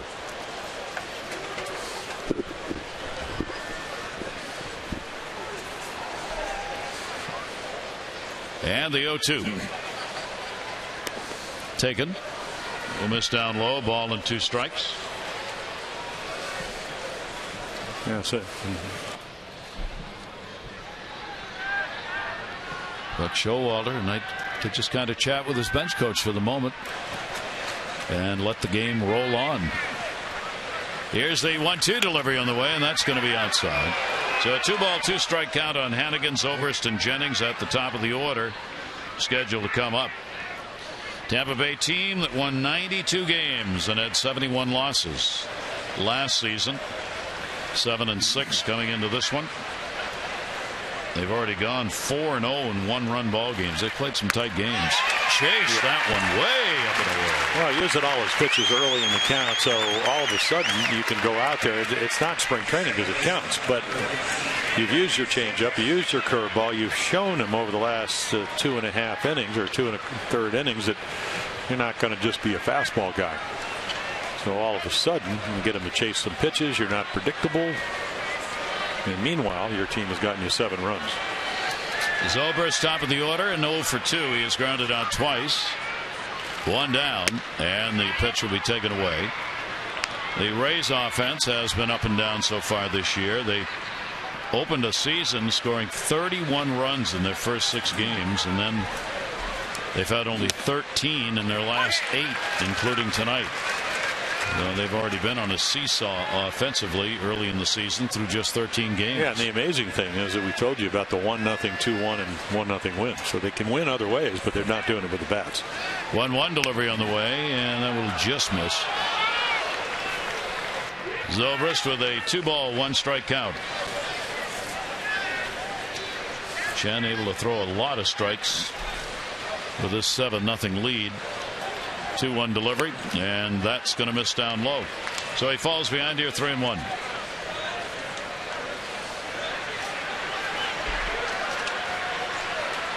Early road trip for the Rays, who've played only 4 games against the East. Coming in, they're 2-2 against the American League East, and strike taken. They had been already involved in interleague play with the games. They've played Kansas City. I take that back. Cincinnati is the team they played, obviously, interleague. Came out of there with 2 wins. Toronto, Texas, KC, and Cincinnati, their early opponents. And there is the walk. The second surrendered by Chen with 1 away here in the 6th inning. Here's our PNC minor league report, brought to you by PNC Bank for the achiever in you. Julio Bourbon, the outfielder, over the last 3 at AAA Norfolk. Well, he's been around and got to play a lot in spring training. A lot of times you play those split games or the split game, B games, whatever. So nice to have a lot of depth at your AAA affiliate. Certainly makes Ron Johnson, the manager, happy. And the major league manager who knows he's got somebody, exactly. some people to call on. The depth on the Oriole 40-man roster and AAA and even AA is just leap years better than it was a couple of years ago. Dan Duquette's done a terrific job, along with all the people in the organization. Here's the 0-1 delivery to Jennings. That'll be taken. Jennings has lined out, drawn the other walk in the ball game. Started the day tied for 4th in the American League in extra base hits. 7 extra base hits for Desmond Jennings, hitting in the number 2 spot. Chen with a runner at first. 1 ball, 1 strike count. And Jennings will take it. He's got 6 doubles and a home run. These 7 extra base hits he's put up this year. And Wei Chen's worked himself back in where he's got to throw strikes. He's going to be looking for a fastball. Would love to be able to maybe throw the 2-seamer or make a good pitch, get a ground ball, get back into the dugout. Of course, Jennings really can hit the fastball. That's his favorite pitch. 2-1 runner off first base. Couldn't hit that one. And 2-2. Big swing. It looks like it was a pretty good pitch to hit, but the one thing about Wei Chen, the ball, he hides it pretty well. He's very, very easy, and not always, but most of the time, a ball jumps out of his hand. And hitters will always tell you, pitching coaches, the ball comes out of his hand nice. Maybe hard to pick up. 2-2. And we'll just miss with that one. So a full count, 3-2, only 1 away. Zobrist on at first base, looking over to Tom Foley, the third base coach, to get the sign here, whether or not they want him running or not. Yeah, I wouldn't imagine they would. And not down 7. Yeah, close game. They try to stay out of the double play. 3-2 delivery, and that ball in the air to left field. Lowe's over, got to play it on a hop, base hit. So there are 2 on here in the 6th inning with 1 down. Before the Orioles take the field for Jackie Robinson Day, tune into the Mid-Atlantic Sports Report 5 to 6:30 tomorrow. It'll be Holden Kushner, Mel Anton, Phil Wood, and Jim Duquette. They'll take a look back at the career of number 42. Hear what Masson's announcers have to say about Robinson as the MLB remembers his great impact on the game. That's going to be tomorrow at 5 on Masson, and Zach Britton will be joining the crew live from Oriole Park here at Camden Yards as part of Jackie Robinson Day. The 1 down, 2 on, and here is Forsythe, the DH batting 30, is grounded out and flied to left field in the game. Forsythe is trying to remember the last time he batted third. He thought it was high school. A swing and a miss. He's their DH in the ball game tonight. He has had in 9 games 27 at bats. A couple of doubles picked up. Longoria waiting on deck. Well, you're back into the heart of their lineup for the 3rd time, and here's when you need to make a pitch. A 1 delivery to him, and goes after one that was bouncing, and a 2-strike count on Forsythe. 3 hits on the board for the Rays now. They have stranded only 2 runners. And Matt Wieters a nice job of catching this and also calling it a little slider that he swings over. 0-2, 1 out. Zobrist off second. Jennings at first base. Waste 1 up high and a 1-ball 2-strike count.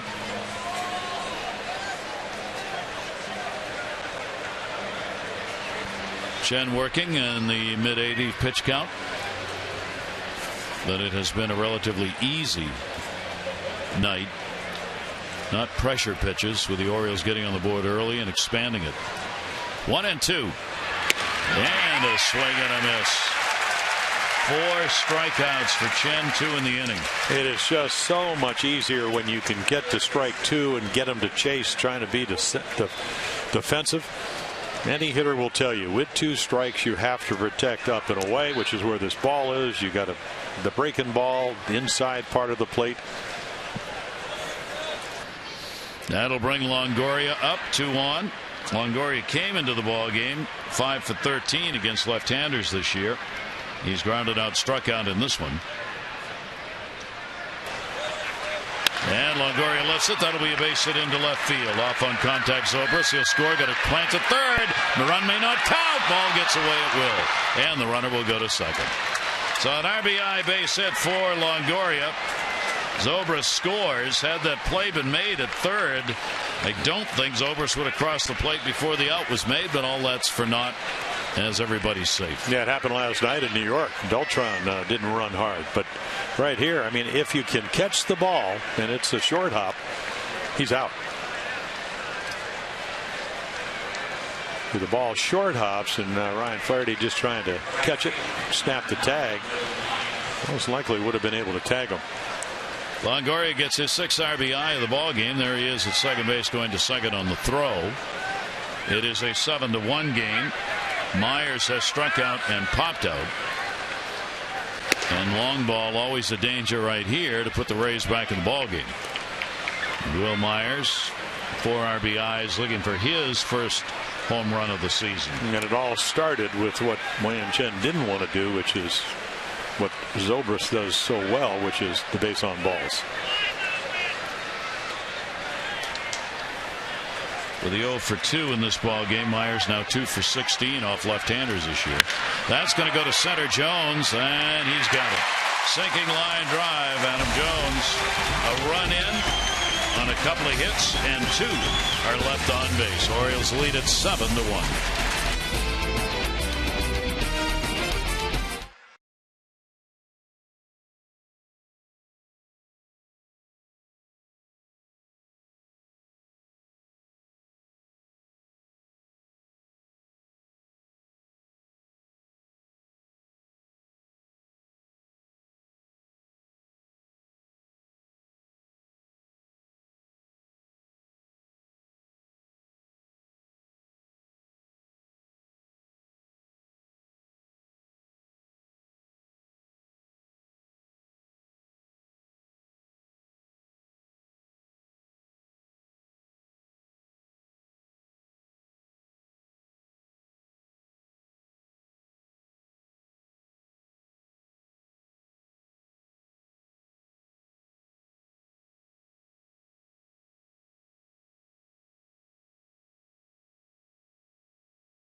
See and do on the beaches and islands of Sarasota, Florida's Gulf Coast. Go beyond the stadium to the top-rated beaches in the USA. You can make your plans now to visit the spring training home of the Orioles in Sarasota. Just go to visitsarasota.org. Pitching change here. The Orioles could check this pitching change off their to-do list. And isn't it time for you to check oil change off yours? Come into Jiffy Lube and help keep your vehicle running longer. Chris Archer throws the ball well. Hangs in there, but the Orioles get to him. A bunch of doubles. You can see it wasn't that he was wild. Might have been a little bit wild in the zone, but again, great stuff. But the Orioles do a number on him, and Brad Boxberger will come on. They acquired him from San Diego. Actually, about a 5-player deal. They gave up Alex Torres, who really a left-hander that had terrific stuff.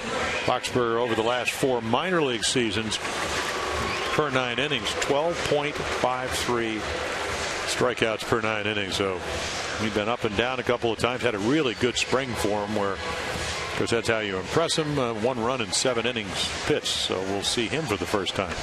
So Brad Boxberger on the mound. Archer out of there, the pitcher of record for them. And he will face Cruz, Davis, and Jones in the middle of the order. Nelson Cruz right now hot. 9 for his last 26 over 7 games, including 4 doubles. One of them tonight.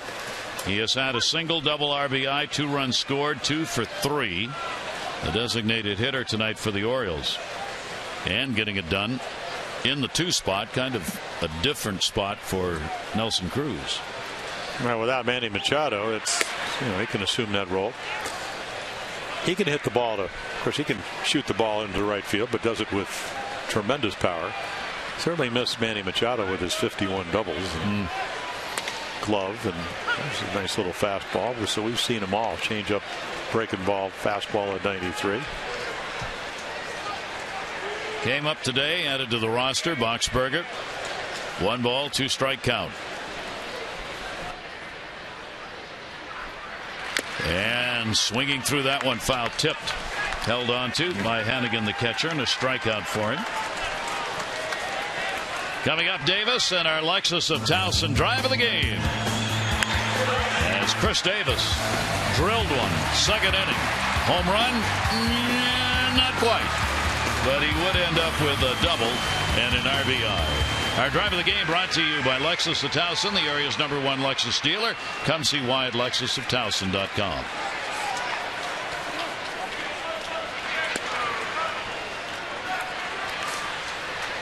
Davis also has struck out, drawn a walk. Chris up to 289 now. Pretty impressive offensive numbers. And he puts that one up in the air to shallow center field. Long run, but a high fly ball. Jennings gets it, and there are 2 down. Here's our Jeep Inside the Numbers talking about the bullpens, who are off to a good start.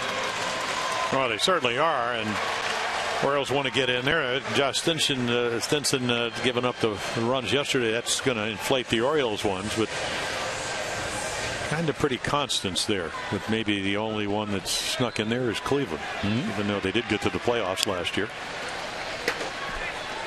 Seattle and Oakland now. Oakland and Seattle in that order. 1-2 in the American League West. And the pitch will be taken away for a ball. Adam Jones looking to get into this offensive evening. Fielder's choice, and has struck out twice. Well, a lot of changes up in Seattle. There's a good changeup and a fastball count. Lloyd McClendon coming on to be the manager, and Robinson Cano. Good to get out of the pinstripes. That's the way I look at it. Unless you're playing them up there or here. American League East is very get him out of here. That he's gone. Yankees may not be right now, but here's the 1-1 delivery on the way, and Jones will swing through it. And a 1 ball, 2 strike count on Adam with 2 down and nobody on. Surprise team, of course, has been the Milwaukee Brewers. 10-2. They won 9 in a row. Haven't lost on the road. 6-0. 1-2 pitch, and went after one up and popped it up right field. Will Myers He's got it. So Boxberg comes on and retires the side in order. 6 complete here at Camden Yards. The Orioles 7. They lead it by 6.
And more Orioles action against the Rays. Game 2 of this 3-game set. We'll have Miguel Gonzalez scheduled to go against Jake Odorizzi. Our coverage on Massa will begin at 6:30 with Ozark Strip presented by Geico, followed by game coverage at 7. All the access you need right here on Massa. The starters, Jake Odorizzi comes over in the James Shields trade from Kansas City. Got roughed up 7 runs when he pitched against the Royals. And then Miguel Gonzalez, ERA high because he pitched very poorly in Detroit, but a little bit better, hung in there. But said he had a good side, so we'll see if he can improve, get back to where he was the last couple of years. There is the pitch count. So it's kind of right where, with the exception of maybe a few more changeups tonight. But normally it's right around 69 to 70% fastballs. Last inning, ball up a little bit, so got to work a little bit harder. Slow the body down, speed up the arm when you get into the late innings. Trying to work his way through the 7th inning. Here's Loney, and he'll take the breaking ball for a strike. Orioles are 13-2 when Chen is pitching, and he gets 7 innings or more in.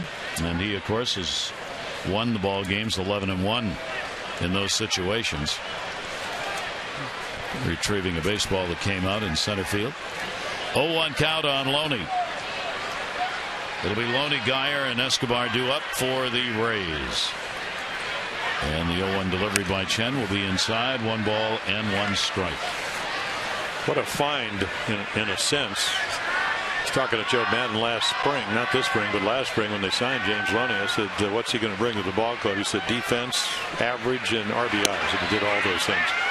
Almost hit 300. They signed him in a 3-year deal, $21 million. And on the road, he hit .351, which was the highest batting average in the American League. So kind of a bonus guy they got. There's a base hit. Loney's got a double and a single, 2 for 3. Manny Machado, of interest, of course, to all the Oriole fans, how he's doing. And we asked Buck Showalter about that earlier. Manny ran 6 times 90 feet. Went well, sprint, full speed. And I just texted with Manny back and forth. He's feeling good. I think they're going to 180 feet tomorrow. Running the bases a little bit more. Starting to run the bases. So that's good. Hopefully he'll feel as well tomorrow as he did today. He did all the activities Dave said. Infield, took batting practice, took some extra work, and then did the sprints. The only thing he hasn't done yet is cut the bases. That's kind of where he got a little setback last time. So another kind of hurdle to cross. Buck Showalter, and updating everybody on Manny Machado, as that's, you can tell, a little tense about when they start talking about cutting the bases. Well, that's He didn't really. Well, he kind of hurt it right when it was in Tampa Bay last year in September when he was approaching first base and going to kind of make that move. And again, it's a little ligament that holds the patellar tendon in place, which kind of centers your whole kneecap. So obviously a very important thing. They put a screw in it to repair it. And it has nothing to do with how young you are. I think I was certainly, I said, oh, he's 21, he'll heal like that. Well, this particular injury just has to take time. And they're giving it. And Buck said later on, when asked sooner or later, and he didn't use one of those two words, but clearly thinks later, that Manny's going to be a while. I mean, he hasn't done anything since the injury at the plate, really baseball-wise, so there's a long way to go. 1 ball, 2 strike delivery. Geyer in the inside out will foul it off. He picked up a single his last time up. Loney's on with a leadoff single at first base. And in the bullpen. He's been pitching very well. Spring training, beginning of the season. Seems to be healthy, which is a real good thing for both him and the Orioles. 96 pitches have been thrown by Chen so far in the ball game. He threw 98 in the first game, 102 the last outing against New York. 2 ball, 2 strike count. Took the loss Boston 4-3. Yankees win was 14-5. We gave up 4 runs, 9 hits over 5. So his longest outing of the season here tonight. 2-2 count on Geyer. And Chen will be a little bit low with it. And the count goes to 3-2.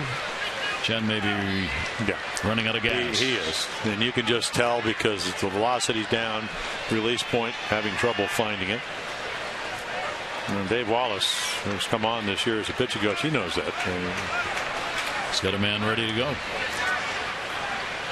3-2 delivery. Towering fly ball. Left center. David Lowe's over. And he's got it. Loney will go back to first base. And as promised earlier in the game, our AT&T fan photo. Wow. There you go. Think they're Oriole fans? No. Why? Pretty good chance. T-shirt, glasses, hat. So that will be it for Chen. Yeah, he's going to get a big hand because he did what, and we talked about this when we came on camera, did exactly what you're supposed to do. Give him a chance to win. Show him that you're going to be better than Archer, and he was. Didn't give up a hit till there was 1 out in the 5th inning.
Trying to run his record to 2-1.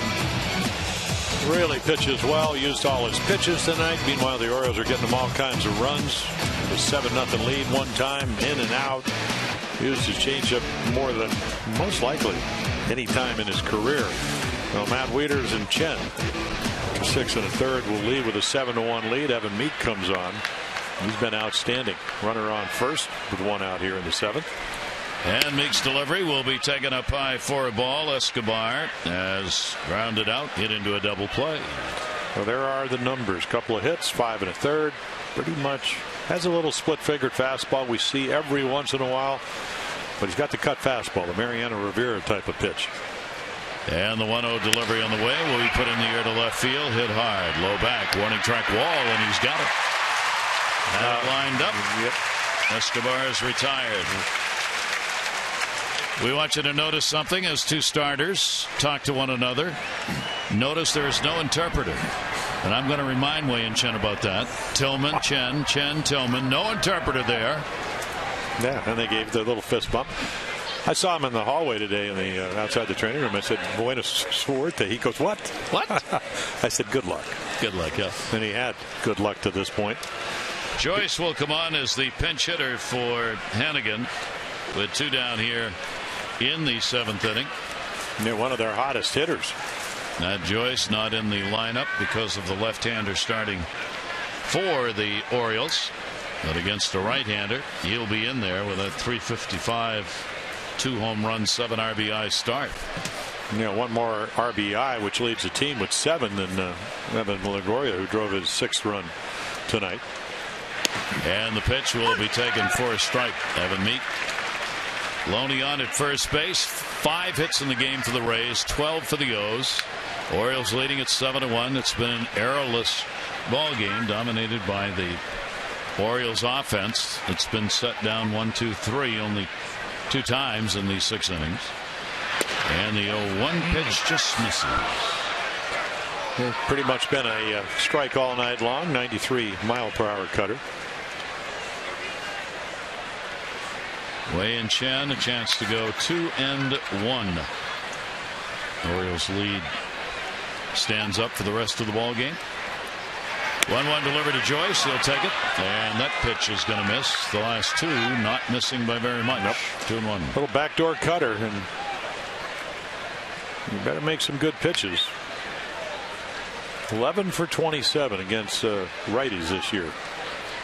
Every time a right-hander starts, Matt Joyce plays. 2 ball, 1 strike delivery to him. Joyce will foul that one off at the plate.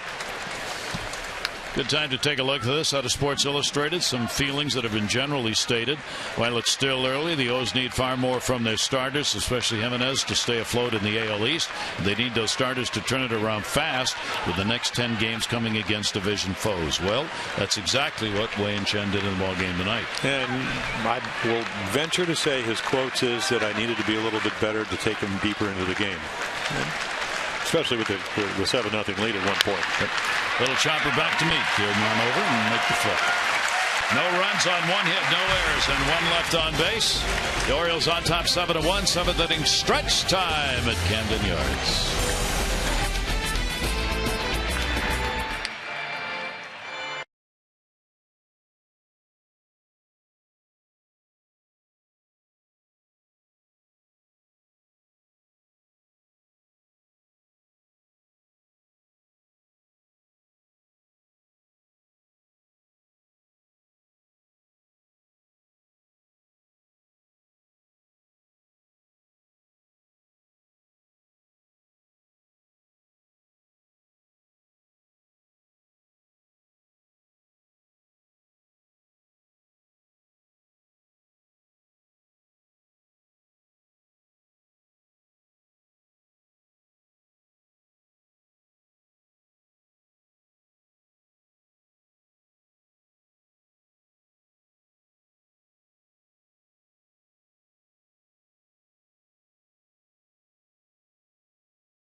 Matt Wieters with a big ball game with a 3 for 3. David Lowe would like to join the onslaught here. He's had an 0 for 3 so far, and Hardy's joined Wieters with a 3 for 3, 2 doubles and an RBI. Josh Lukey comes on. Last year split the year between AAA Durham and one of those incredible years where he had an ERA 3-1 record, 0.63 in 40 games, and then 19 appearances. This year a little bit higher. Gave up a grand slam home run yesterday in Cincinnati as the Rays lost 12-4. Saw him in spring training. Watched him the other day. Joyce goes to left field after pinch hitting off of Evan Meek. Look, he's got the big curveball, and then Jose Molina. Molina will come out to do the catching with Hannigan out of the ball game for the pinch hitter Joyce. Here in the bottom half of the 7th inning, an inning worked Boxberger, and he retired all 3 faced and had 1 strikeout. Pretty impressive performance. 93, 94, nice little breaking ball and changeup. Better performance for Wei and Chen. His final line will be the run on 5 hits, a couple of walks, 4 strikeouts in 6 1/3 innings. And a reason to smile, the Orioles starter should be 2-1 when this one is over. Waldo Jimenez. Note again, no interpreter. Chen, Wei in. We laugh. We kid Wei and Chen about this because every time we do the interviews on the road after a game, he has the interpreter come out. And I'm always saying, why do you do this? But then again, there's a piece of humanity there. He's providing employment for yet another human being. You can't knock that. Here's Matt Wieters. Very, very thoughtful of him. Very. So Matt going for a 4-hit ball game. 2 singles, a double, 2 runs scored, and an RBI for Matt Wieters. Shift put on in the infield against Matt, who continues to raise those numbers, and he drills that one to right field. It'll be near the warning track. Myers is there, and Wieters is retired. On Wednesday, April 30, when the O's will be hosting the Pittsburgh Pirates, all fans are going to receive I Like Our Guys Orioles t-shirts. So don't miss it. New design inspired by manager Buck Showalter's own words from the 14 team. The shirt is sure to become an instant fan favorite, and you can get it. That'll be on April 30. Go to Orioles.com for tickets. They must be in the National League. Well, well, they broke the skiing, got into the playoffs, and what?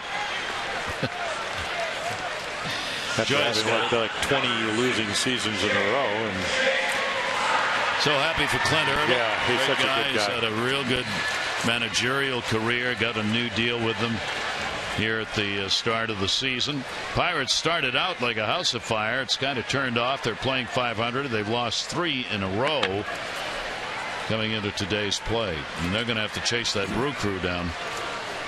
Chicago and Cincinnati got to be careful. They're already 6 games out. Now, it may be only April, but that's 12 games you got to make up for those 2 teams. The Brewers can't possibly stay as hot as they are, but well, anytime you fall behind, and I played on teams that would win 90 to 97 games and we'd be 40 and 45, is that you just have to start playing better. And the good news, not that these games we talked about yesterday, they don't mean anything, because they do. But what even more meaningful is that you do have another, 150 some games or 149 games where you better ramp it up or amp it up. Yep. Orioles looking to get their 6th win of the season here in this ball game. 2 down, nobody on. Hardy, 3-hit night, 2 doubles, RBI, 2 runs scored, and a base hit. J.J. Hardy real solid at the plate here in this one, and his numbers will jump in a hurry on these kind of nights because of the injuries that kept him out. He only has 27 at bats on the season. Yeah, really came into spring training. Usually, even though he's won the last 2 Gold Gloves, he would have maybe little shoulder problems, and that would crop up. First year with the Orioles 3 years ago, he had an ankle problem, but really worked on, upper body with rotator cuff, strengthen the shoulder, and the arm has been great, but the back spasm came out of nowhere. 2-1 delivery to him. Josh Lugge gets it in there for a strike, and it goes to 2-2. JJ has had as many as 5 hits in a ball game, his career high. And that was against the Red Sox back in 2012.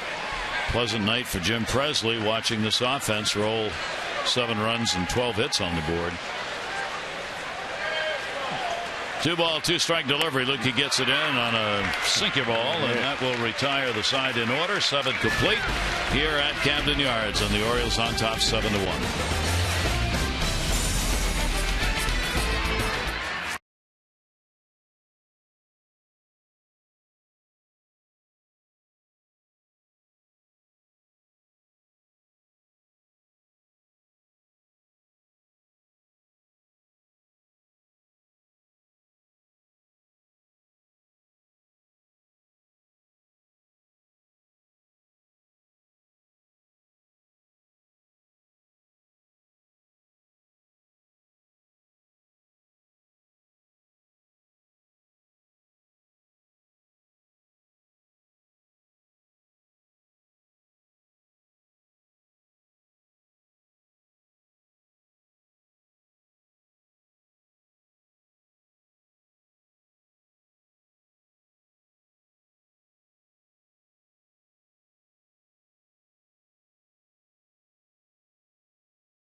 Presented by authority of the Baltimore Orioles and may not be reproduced or retransmitted in any form.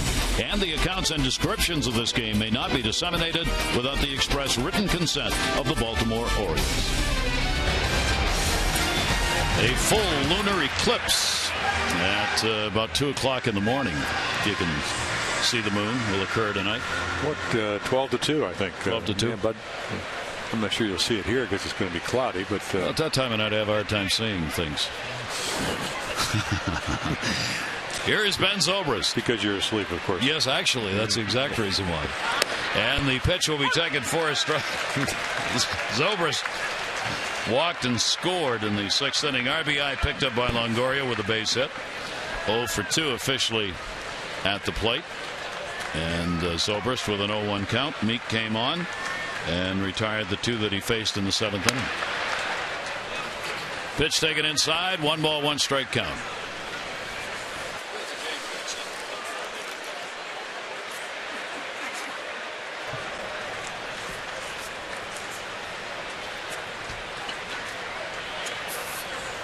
Here's the 1-1 delivery on the way, and a great off-speed pitch.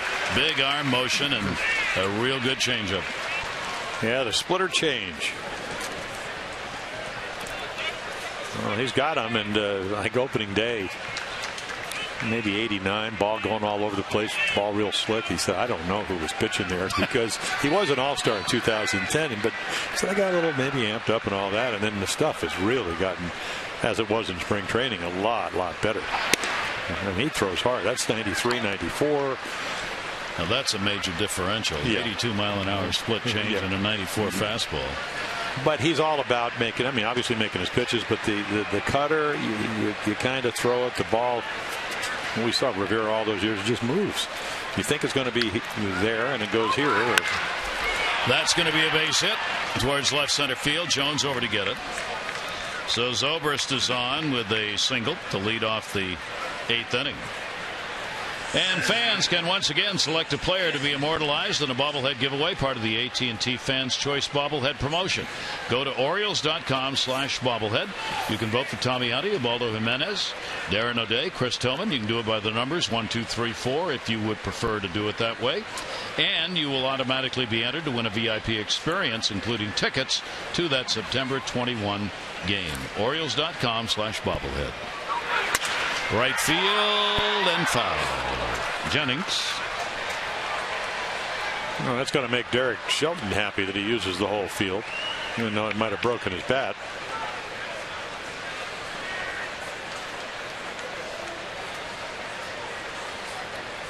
0-1 count on Jennings, who's picked up a single, a walk, and is lined out. There is Derek, waiting for the offense to wake up. And as you said, they did at home. Averaged over 5 runs a game the first 6 games. You know, that seems to be the only pitching park in the American League East. Yep. Road has been a different story for their offense. Pitch will be taken outside for a ball. And then, of course, they might be a great pitching park because of the guys they throw out there on the pitching rubber, too. That has something to do with it. See how they can survive the loss of their starters here and how long that is going to take to get that rotation settled. Cobb, Moore, Hellickson out. That'll be fouled off. Well, Joe Madden, I was reading Joe Madden said 15 days for the oblique pull, and they told Alex Cobb maybe 4 to 6 weeks. Now he'll be out there as soon as it's well. And we saw Wei Chen last year had an oblique pull, was out 2.5 months. Yeah, and well conditioned. So they thought he hurt it hitting. He said I didn't hurt it hitting. May have hurt it hitting or aggravated before he got into the game. But either way, not available on the DL. 2 balls and 2 strikes on Jennings with a 1 for 2 in the walk in the ball game. Well, they're such a scrappy club. I mean, 4 straight years, 96, 91, 90, 92 wins. I mean, even in a game 7-1, they're not going to go away. It's not their nature. And you build on tomorrow if you can. Meek won't let that happen here, though. Gets the strikeout. About 93 that starts right on the outside corner, and the cutter is, you don't see the spin. The ball just moves and perfectly located. You can see, you can see a little bit of spin, but I think that's just, we can slow it down with our cameras. And Forsythe, the designated hitter, will be coming out of the ball game.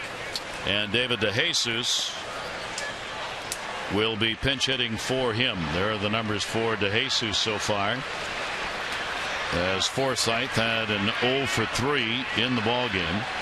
DeJesus 29 at bats, couple of doubles, triple. Runner at first, 1 down, and the pitch will be taken for a ball. 1-0 count.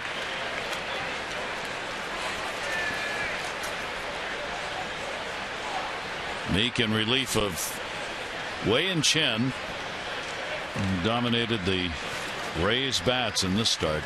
Here's the 1-0 pitch, and he'll miss, and the count will go to 2-0. Yeah, they got David over from the Cubs. We saw him initially in this league. I mean, all the way back in 2003 when he came up with Kansas City and would stay all through 2010 and over to Oakland and then to the National League to play with the Cubs. And the 2-0 delivery on the way. That will be taken for a strike. Yeah, they're just like, excuse me, Gary, they're just looking for some way to get on. Yep. Try and make yourself feel good when you leave the park, even if you lose, so you come back tomorrow and feel as though the bats have at least started to heat up. 2 ball, 1 strike count and 1 down. The Jesus ground ball off the fist. Lombardozzi's got it 1. Hardy quick relay. Oh, yeah. That's why he is who he is. Knew who was running, knew he had to get rid of it. Really, the turn at second base almost is a non-turn. Watch, he just gets the ball and throws it and gets the out. Double play.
with MLB.com at Bat on your favorite mobile phone or tablet.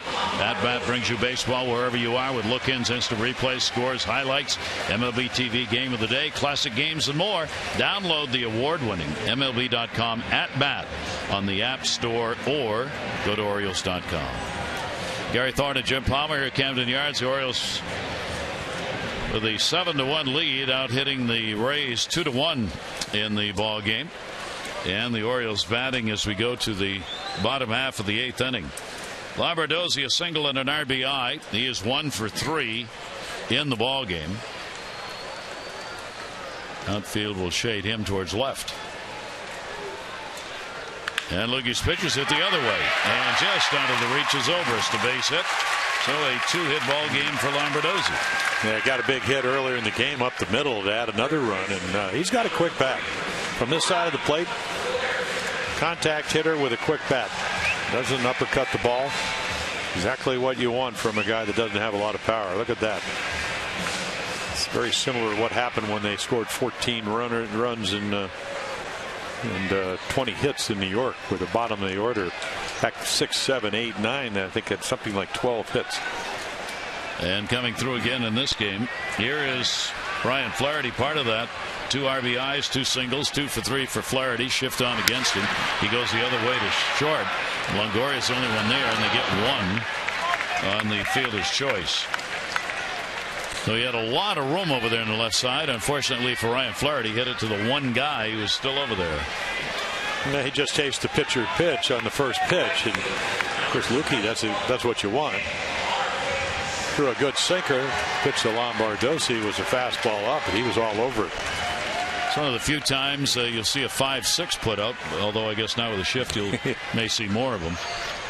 Here is Nick Markakis. He's 0 for 4 in the game. Probably last chance to extend his hit streak, which right now is at 8. Runner at first base and 1 out.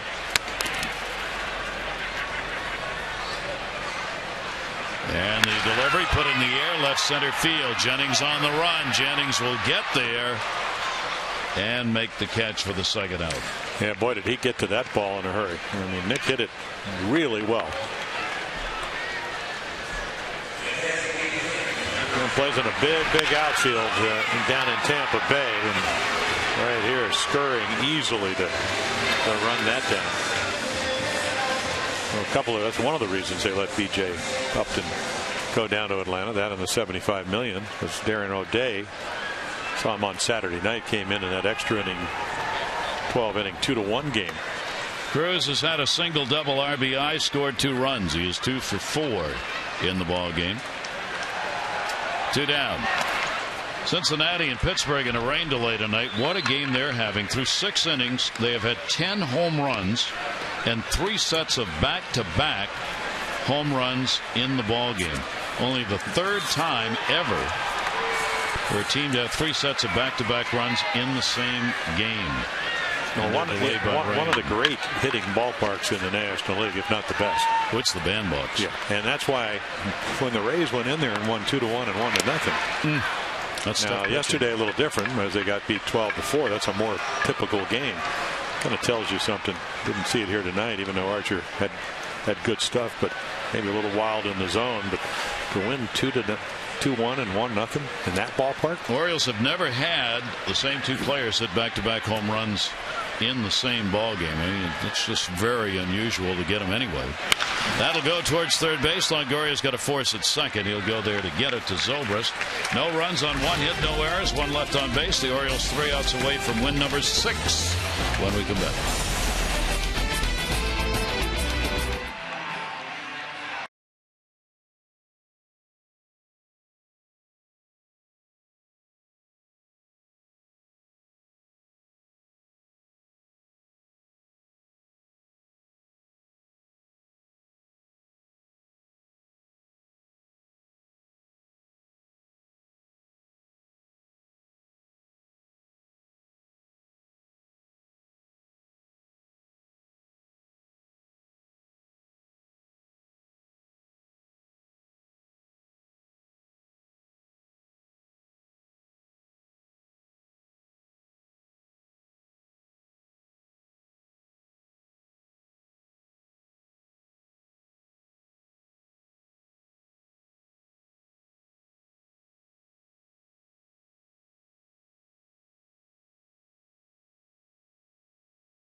brought to you by Southwest Airlines. Find Southwest Airlines fares online only at southwest.com. And by Ocean City, Maryland. Put your vacation days to good use in Ocean City, Maryland. Book now at ococean.com. A lot to cheer about for the O's in this one. 7-1 lead. Little girl's going to be good in the rodeo when she gets bigger. Oh, yes. Mercy. 7-1 as the O's are on top. And Darren O'Day comes on, part of the 12-inning 2-1 victory. Came in, got a big out. Edwin Encarnacion pitched right around Batista, who had good numbers against him. So he's on his way again. Last year, 2.18 ERA. He can pitch. O'Day will work here to Longoria. An RBI base hit for Longoria. And he'll foul it away. In that Cincinnati game, Pittsburgh game we were talking about, all three of the back-to-back home runs are hit by the Pirates. It's 7-7, and they've got the rain delay in Cincinnati. He was looking to see the other teams that did that only twice before. The Reds did it in 56. Ted Kluszewski, Wally Post, Bob Thurman, Ted Kluszewski, Frank Robinson, and Bob Thurman all had back-to-back homers. And then the Red Sox did it in 77 against the Yankees. Rick Burleson, Fred Lynn in the first, Carlton Fisk, George Scott in the seventh, Carl Yastrzemski and Carlton Fisk in the seventh. The only other times, 3 back-to-back home runs for the same team in the game.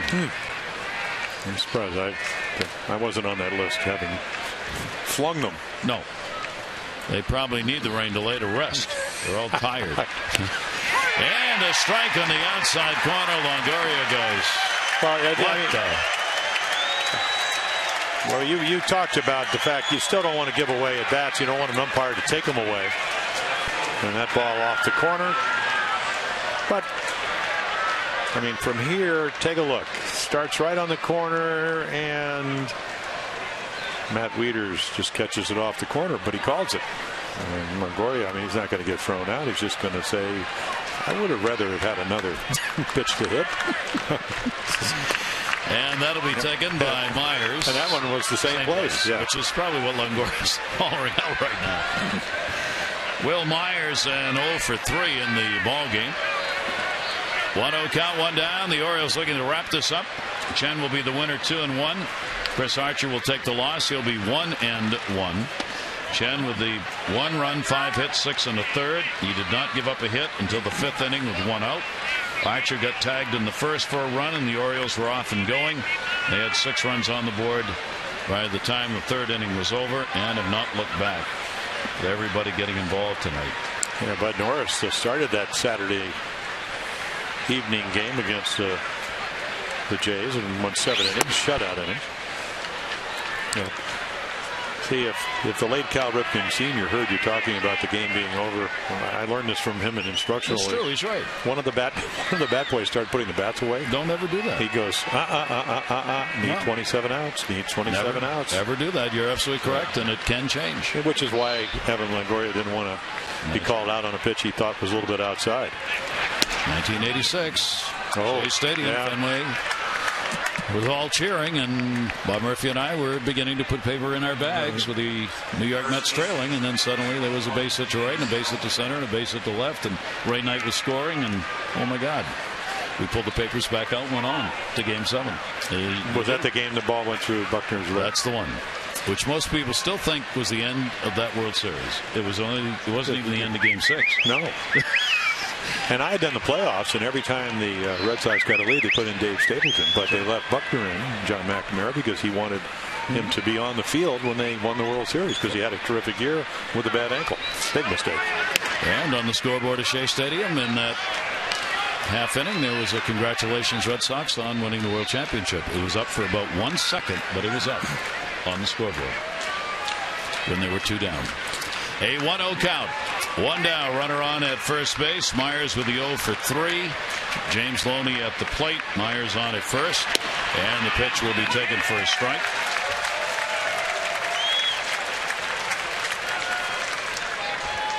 Orioles right back here tomorrow, hopefully, if Mother Nature holds up. Orioles bottom part of the order. The big night, 7, 8, and 9 for the Orioles. 7 for 12. They had 3 runs, 2 doubles, 4 RBIs for the bottom 3 for the Orioles tonight. Hardy, Lombardozzi, and Flaherty.